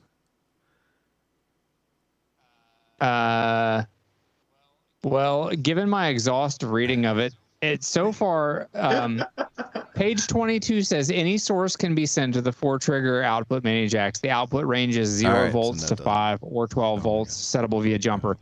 The reason I read that is because that is all the words that's on page 22. Oh, Jeff, if you could just read the nautical weathercast, I'm just going to curl up and take a nap. Okay, perfect. Yeah, this doesn't say a lot. This definitely does not teach people synthesis. This thing, to me, in my cynical, snarky view, looks like an integrated synthesizer with extra steps. Yeah. Yep, and I see your point, but it is using modules. It has slots for expansion. I think its real Yeah. advantages is that it offers, the modulation is modular, and Yeah. it's perfect for especially if you're using a modular setup and you're doing TV or film. Sometimes you want to get that patch back. Like the guys who Yep. did the soundtrack to Stranger Things, they came up with the sound on an ARP 2600, and they were afraid to touch that synth for 2 Yep. years in case they need to get that sound back. So the machine's just locked. So they can take a picture and they can try to dial it back in, but will it get there? Nope. No. Nope. Yeah, Never. that was the Right. that was the they upside know. down patch. Yeah, it was the upside down patch or Yep. whatever for the. That thing was like all over that. Was it second or third season? And Yeah. that's true of lots of modular patches. You've got to get it all then because you're never going to get it again, no matter how much. Your cat just walks on it. It's gone forever. Yeah. Yeah. So this addresses that. And it is completely possible to do all this without wires and to digitize the signal flow and to digitize the controls and still have an analog workflow. So I get all that, but it eliminates all of the fun and makes it an integrated synthesizer. So I get Jeff's point too. I mean, there is a market and a need for this, but it's completely joyless. It But has. I'm used to joyless. I have Kurzweil. Is that the? Well, I need to say that in Werner Herzog's voice, but I am used to no fun. Happiness is a strange concept. It will not come to me. You want to hear a real weird Werner Herzog brain experiment I did? So, watching What We Do in the Shadows, there's an episode where Mark Hamill is in. Oh, yeah. You know the episode. Jackie Daytona. Yep. Jackie Daytona. There's a scene, and when he first came on screen, I was like, "Wait, is that Klaus Kinski?" Because for just a second, he looked like fucking Klaus Kinski. He does. He absolutely was- does. Who, of course, was Werner Herzog's sort of Yeah, like, his you know, muse. enfant terrible he used in all Yeah. kinds of things.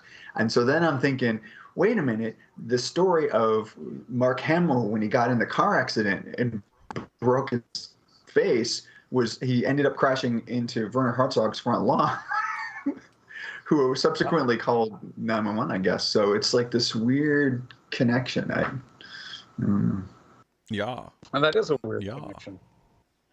I believe Kinski is dead, so he is not going to be on, What We Do in the Shadows Probably not. usual way. Yeah. And if he's not dead, well, he can come and fight me about it. That'll be the next If episode. he's not dead, he's very old and probably doesn't want to risk getting COVID to come Yeah. fight you. I think you're fine. But you never He's know. gonna show up at No, he's Wasteland a Weekend. psycho. He will come back from the dead just to He kill shows me. up. Shows up at Wasteland.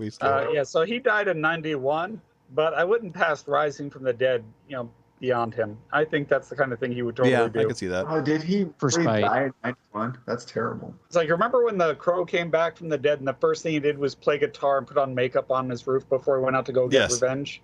Right. So Klaus Kinski, he's not having any of that. He's coming back. He's just pulling his nuts out. Naked, No. dirt coming out of his stuff. Whatever. Just right to LAX to buy Thank himself a you. plane in New York to come kick your ass. When I was young, my parents went to see that movie Aguirre, The Wrath of God, and I remember complaining because I was like, hey, I'm old enough. It was like a rated R. This is before Yep. NC-17. And I was real bummed out that my parents were like censoring me because they were pretty cool. They didn't really censor me. And then years later, I'm like, I'm going to watch this goddamn movie. I'm an adult now, right? And I was bored in tears. I'm sorry. You would have hated that movie seeing that as a teenager. I could barely watch it in my 20s. And I'm a guy that likes watching Eraserhead. So I don't know. It was just too much for me. I think the basic way to look at Agira is it's kind of Herzog's Deliverance. And it's the idea that nature is so sublime and huge and unknowable that it's just disgusting and horrible. That's a great synopsis, man. That's like the Blinkist version of that movie. I don't even need to. Yeah, see that's it. good. That's the by the way, that's the film school lecture. Oh I paid a lot of money for that synopsis. Look at that college degree at work. Yeah. And I wasted my life. Oh, crap. Don't be Well, like me. I like those blurbs. You could do one for Citizen Kane, the Magnificent Ambersons. We could be here all evening. But anyway, Good. Anyway, the Gotherman, Urano. Does the instruction manual tell us how to pronounce this?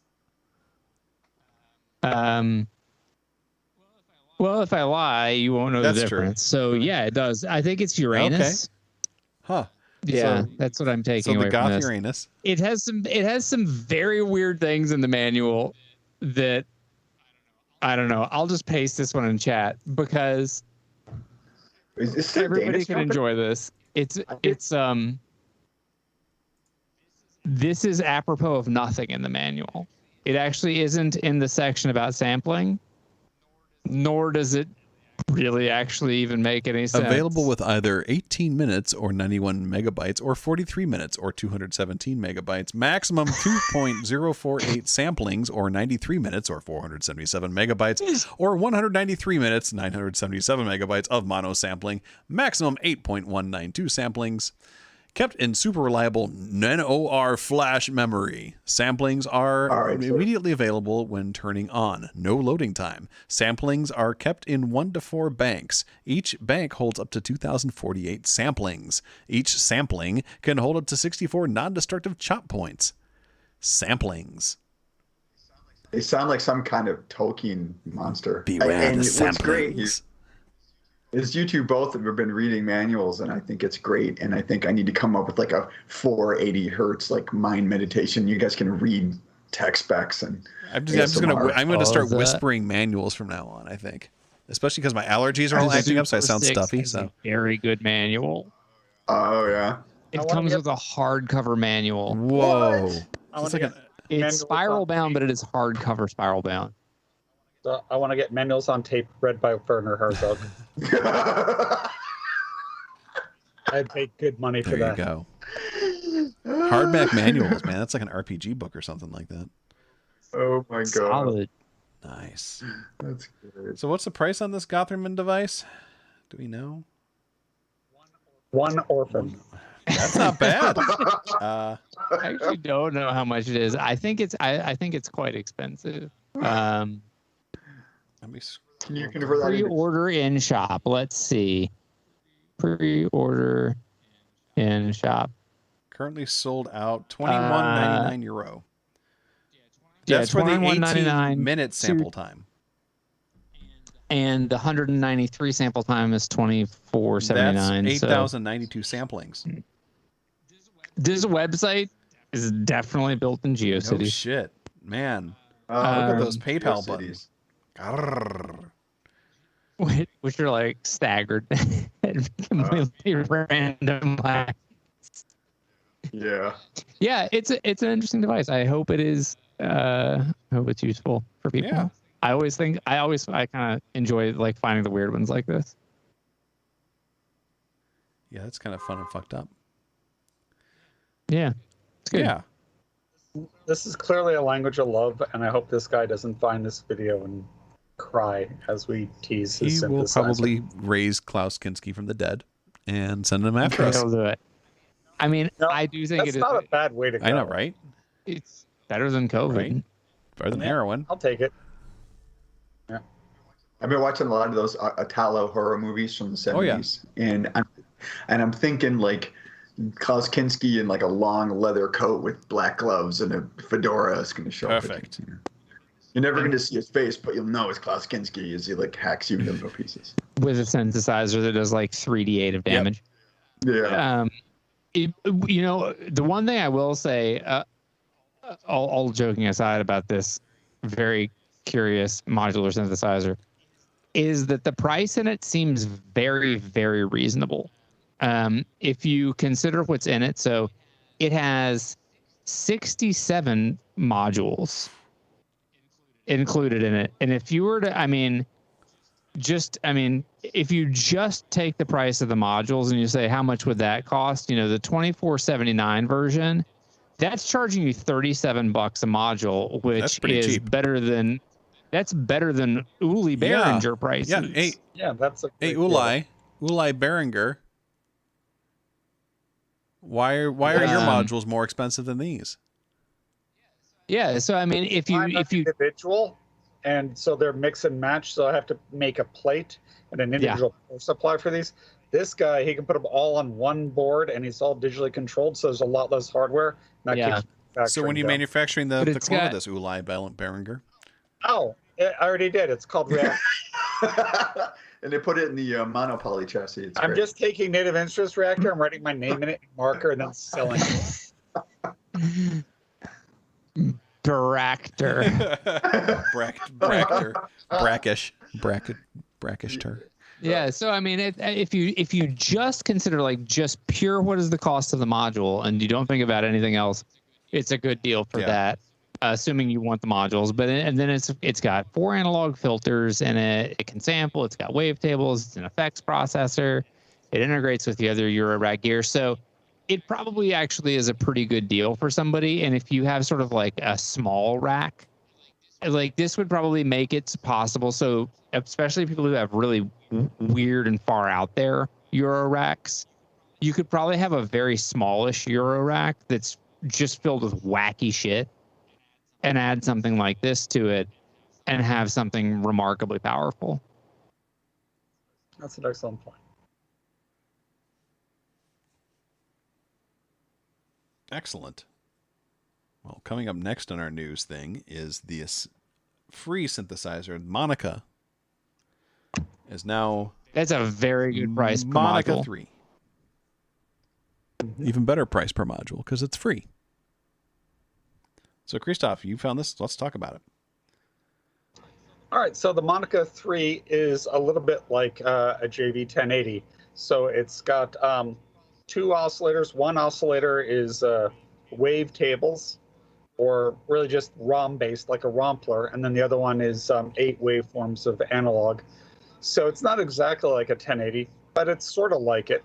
But the thing that we forget about is, like right now, the obsession is on old analog synths, and these digital Romplers, like the 1080 and 2080, the 1080 is still the best-selling synth of all time, or it's one of them. I mean, these things were like for modules, not for keyboards, but for modules, best-selling. They were in every studio. They were on so many recordings, and they're immensely powerful. As long as you program them, they can do a ton. So this gives you some of that power, and there's a richness that you can get with this kind of synthesis that you can't get with just regular analog. So it's a good hybrid solution. It's free. It's worth checking out. Yeah, free's a good price. Everyone should get it. Yeah. Monica 3. So if you're the kind of person that uses a computer. So, but yeah, you've got nothing to lose. The link's in the chat. Give it a shot. There you go. Easy peasy, freshly squeezed. It's kind of a no-brainer. Up next on our list is the Korg WaveState 2.0 firmware update. So, the WaveState, which is one of the 3 new digital as hell synthesizers that Korg put out with the OP6 and the WaveState and the one I can't remember. ModWave. The ModWave. Basically, they're very similar chassis and stuff like that. Very similar underpinnings and stuff like that, and each of them do something differently. So wave state being their kind of the wave sequencing synthesizer that they put out last year. They just upgraded the OS to version 2, and they did a number of cool things to it. One of the things they didn't do is make it less menu divey, because it's still menu divey as fuck. But they did allow you to do sample imports of up to 4 gigabytes of sampling, which I feel that was in their idea to begin with, because they gave you more room to put things into than was in there before. So it was probably all sitting there waiting for them to do that kind of stuff. They also gave you a sample builder piece of software as well, so you can build your samples and get them ready to go for wave sampling and wave sequencing and stuff like that. And they also gave you an editor and librarian. So this all just came out. They also gave a whole bunch of, they gave something called a vector volume curve parameter, so you can control the way that vector volumes crossfade between points. So that's kind of make this sounds even more interesting.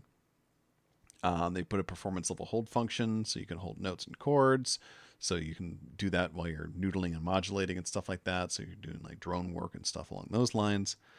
So it gave a lot of nice updates on this $700 piece of gear. They didn't raise the price in doing so, because it's Korg and they have enough money. I got a chance to play with it a little bit, and it definitely makes that synth a lot nicer, especially having the editor, because then that eliminates a lot of the menu diving. Of course, that means you're stuck in front of a computer. My thing that I wish they would do is I wish they would have put that editor into a VST. Because that would have been so much more fun, because then I could have like automated it and stuff like that in my DAW. And that would have been, however, that being said, I can always just assign that shit through CC, but it'd just be nice to have that whole interface there, because I can noodle a lot more with stuff and everything like that. That's just my thought. I rarely think about that. I mean, the DMine 12 had that, which was kind of cool. I recently obviously got rid of that. But even like the Iridium, which I think is really, really tried hard. I think of all of the Quantum and the Iridium have really good sort of digital, really kind of should be a VST, but we're going to make it a manual interface. I think that's really, really hard to do, right? To the point where even with the Hydrasynth, which I think has a great UI, I'm super glad that they have, a patch manager, and would actually think it was pretty cool, and I think there is a third-party tool for the Hydrasynth that you could go in and control it, and I think that there were moments when I think there's just so many options that might be good, that, analog synths and synths that are like WYSIWYG, that makes a lot of sense, but the more depth you have beyond just modulation, it gets a little wacky. I think that, like, and as a person who jumps between hardware and software and stuff like that, I think that I become spoiled pretty quickly by Electron doing the stuff that they're doing with Overbridge, where your synths are suddenly plugins, and you can do all kinds of insane modulations and, go to town, especially with something like the Analog 4. Which has all kinds of crazy modulation that is kind of menu divey on the synth itself, but you can, when you hook it into a DAW, it's just like, it's beautiful.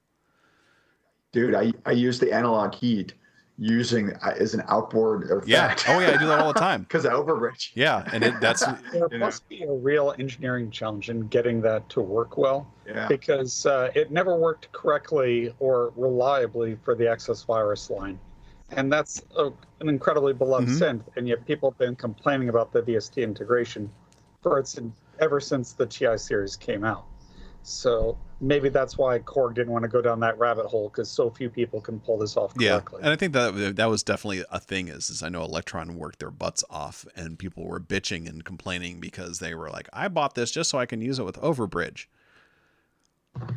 Yeah, they really promised the moon, and they actually delivered a couple decent sized asteroids. Yeah, they did. Like for the first release, and it just gotten better and better. Yeah, and it's fantastic, and I mean I use it a lot, especially with things like the the Dig Attack and stuff like that, just because it's like, here's 8 tracks that I can just, I can program some, beats and stuff like that on the Octatrack, or like on the on the rhythm, and then when it's time to dump them in there, they just go right in on their own tracks immediately, automatically.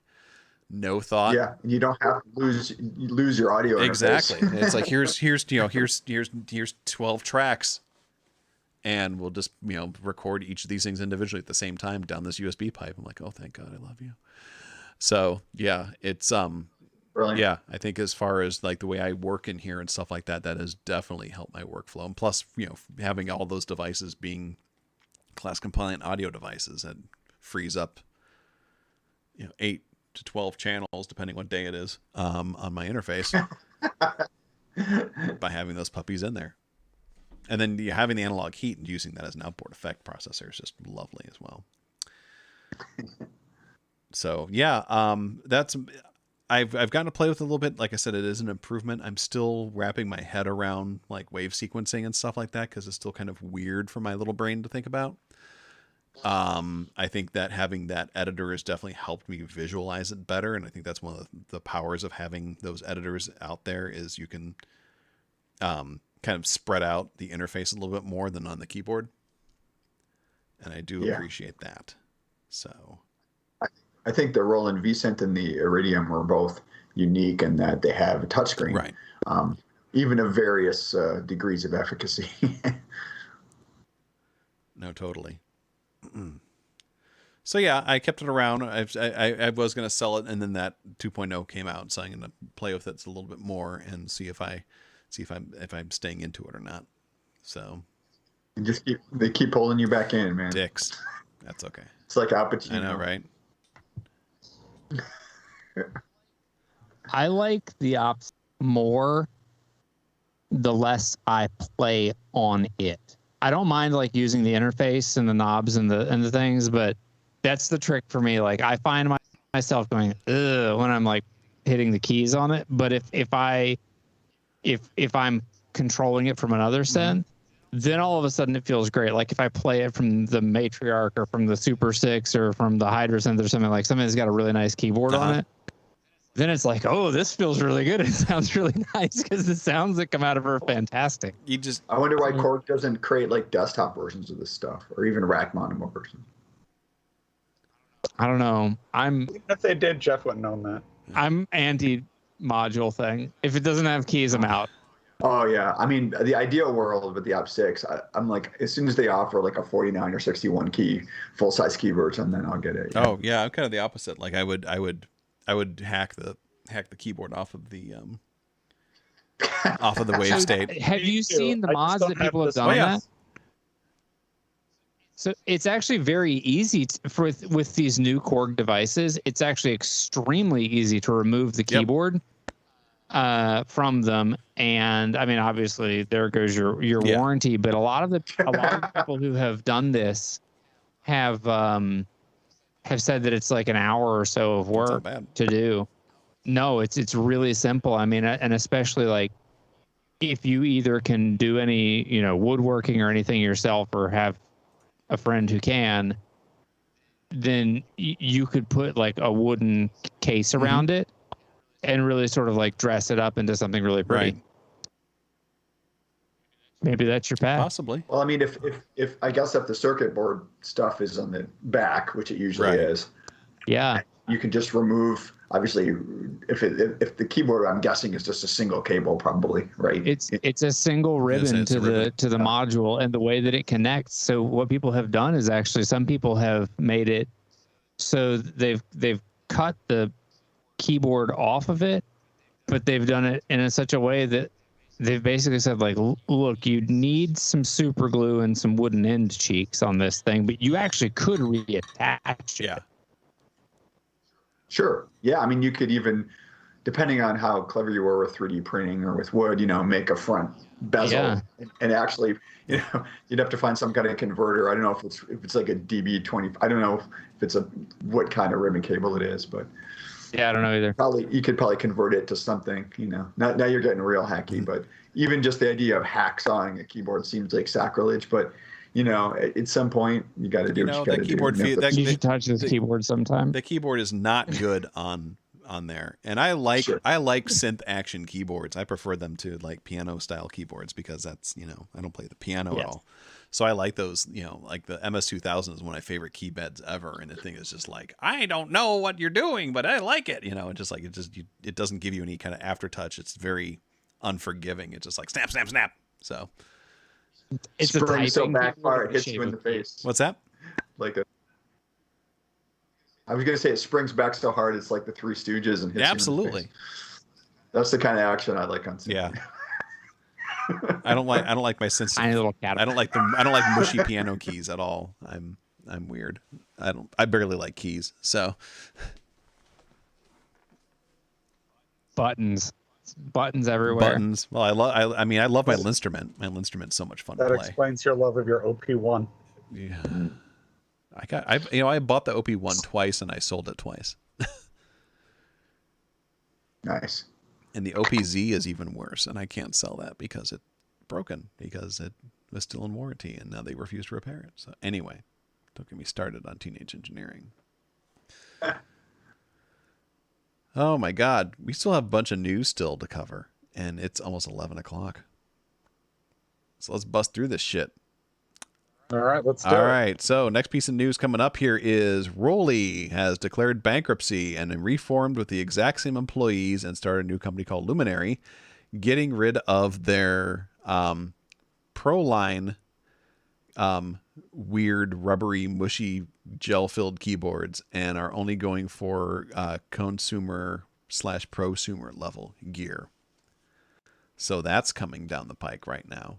I don't know how much longer they're going to be actually doing any kind of support for like the some of their higher end keyboard controllers. I hate to say it, but I kind of saw this coming. Oh, I'm yeah. surprised. I'm surprised they lasted this long.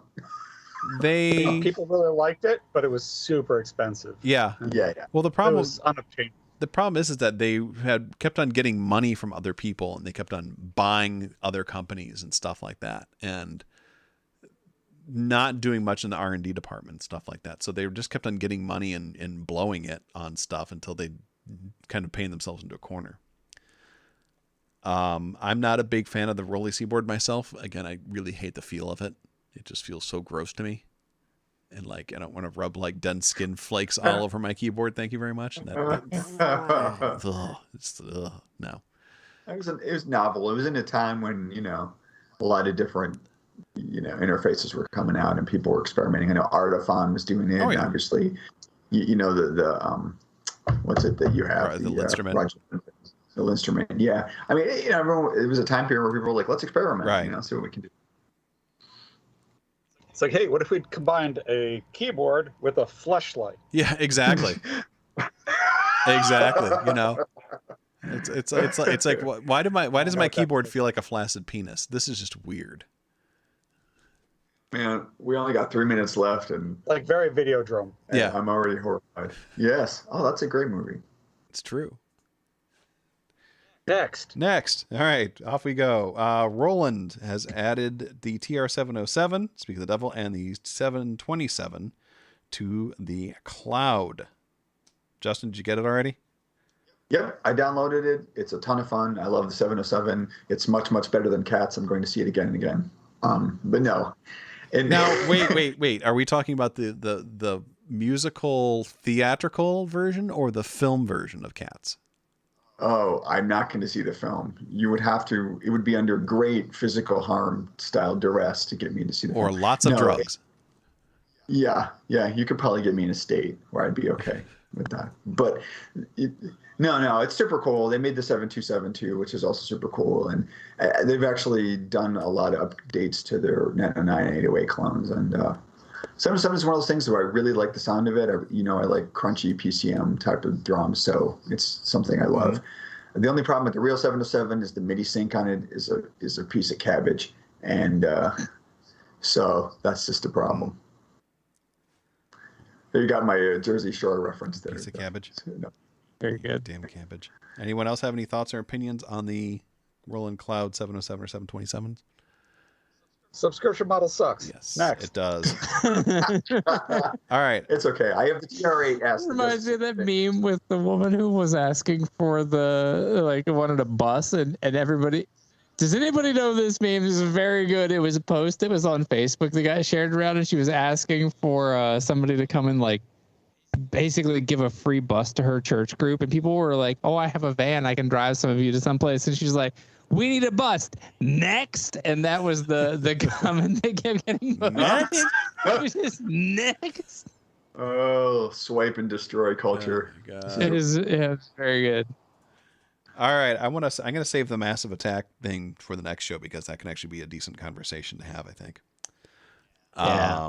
So we'll bounce off of there and let's just jump in real quick.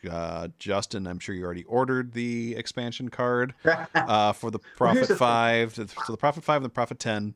Just got their 2.0 software. Yeah. Where they are introducing stack and split capability.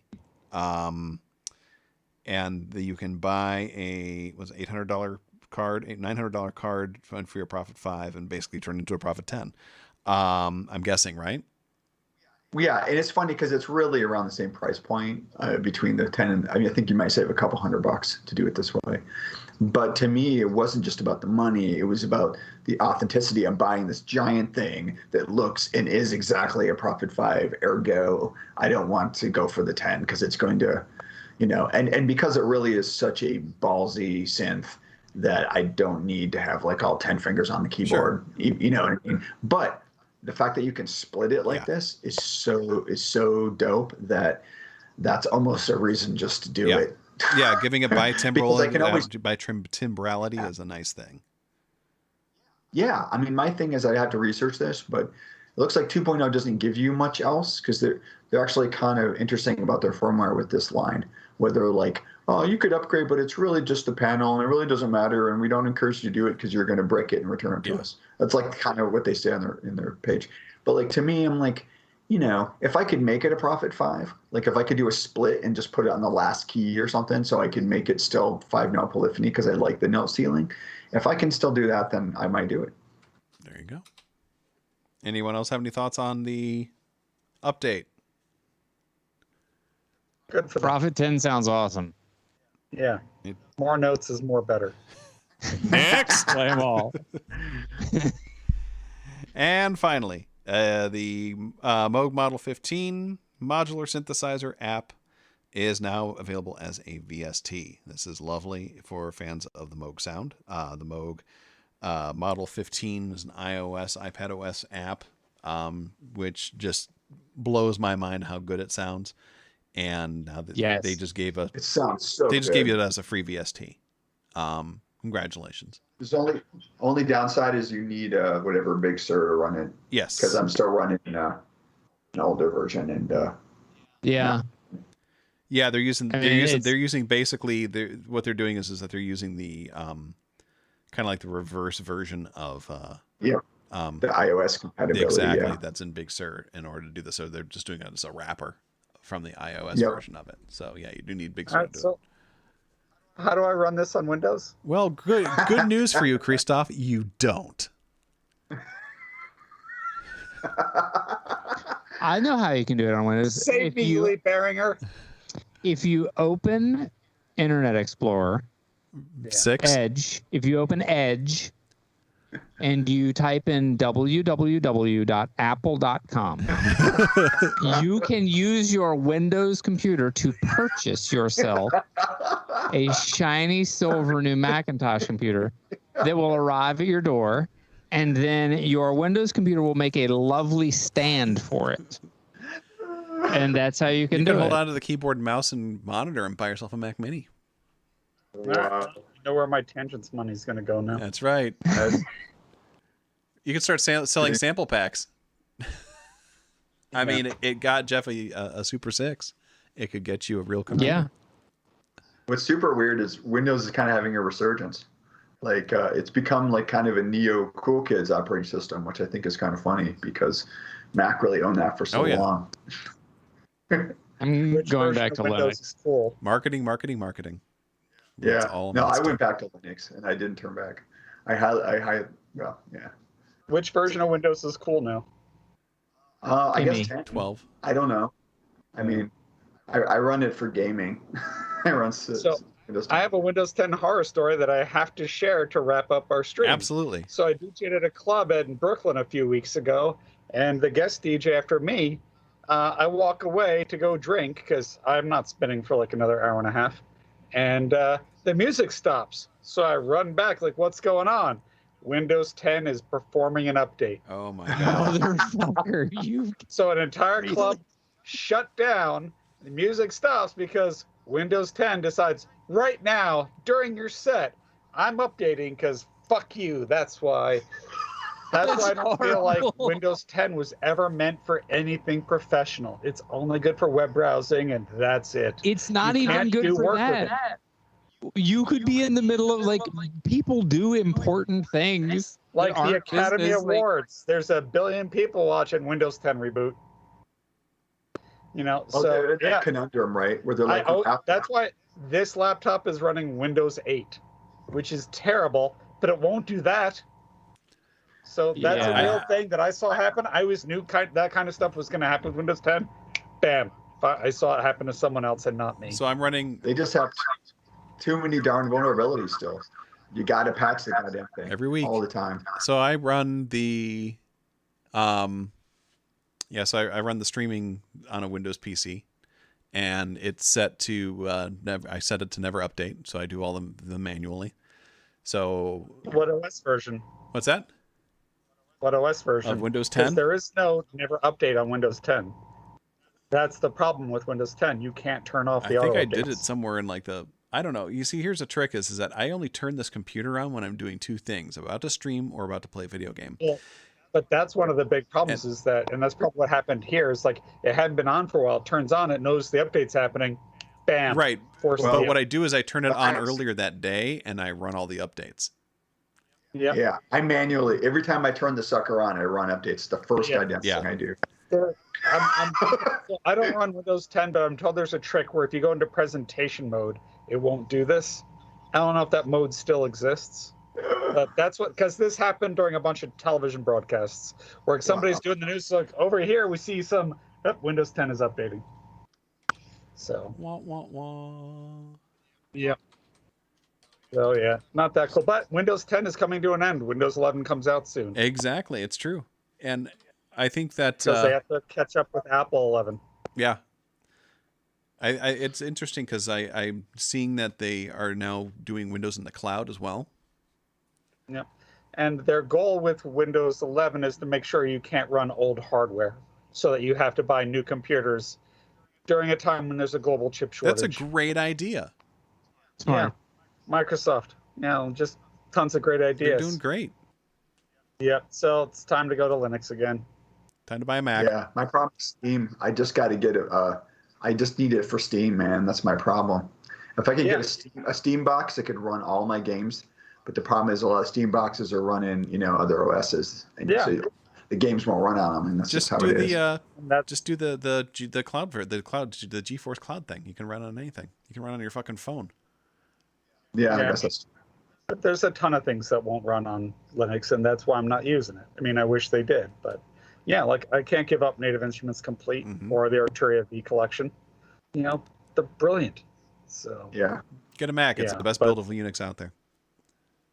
yeah, yeah, the only version of Unix out there now, really. yeah. I do like Macs. It's just again not all Steam games. If Steam would just not be so Windows centric, I'd be happier. Yep. Well, I mean, remember the company was formed by a former Microsoft employee. So. Yup. I did not know that. I am not Opa. shocked. Oh Yep. yeah, so Steam was formed by Valve, and Valve is Gabe Newell. Gabe Newell's former Microsoft. Got But it. he's pushed to put Steam on Linux because he thinks Windows 10 is such a disaster, Nice. and he's right.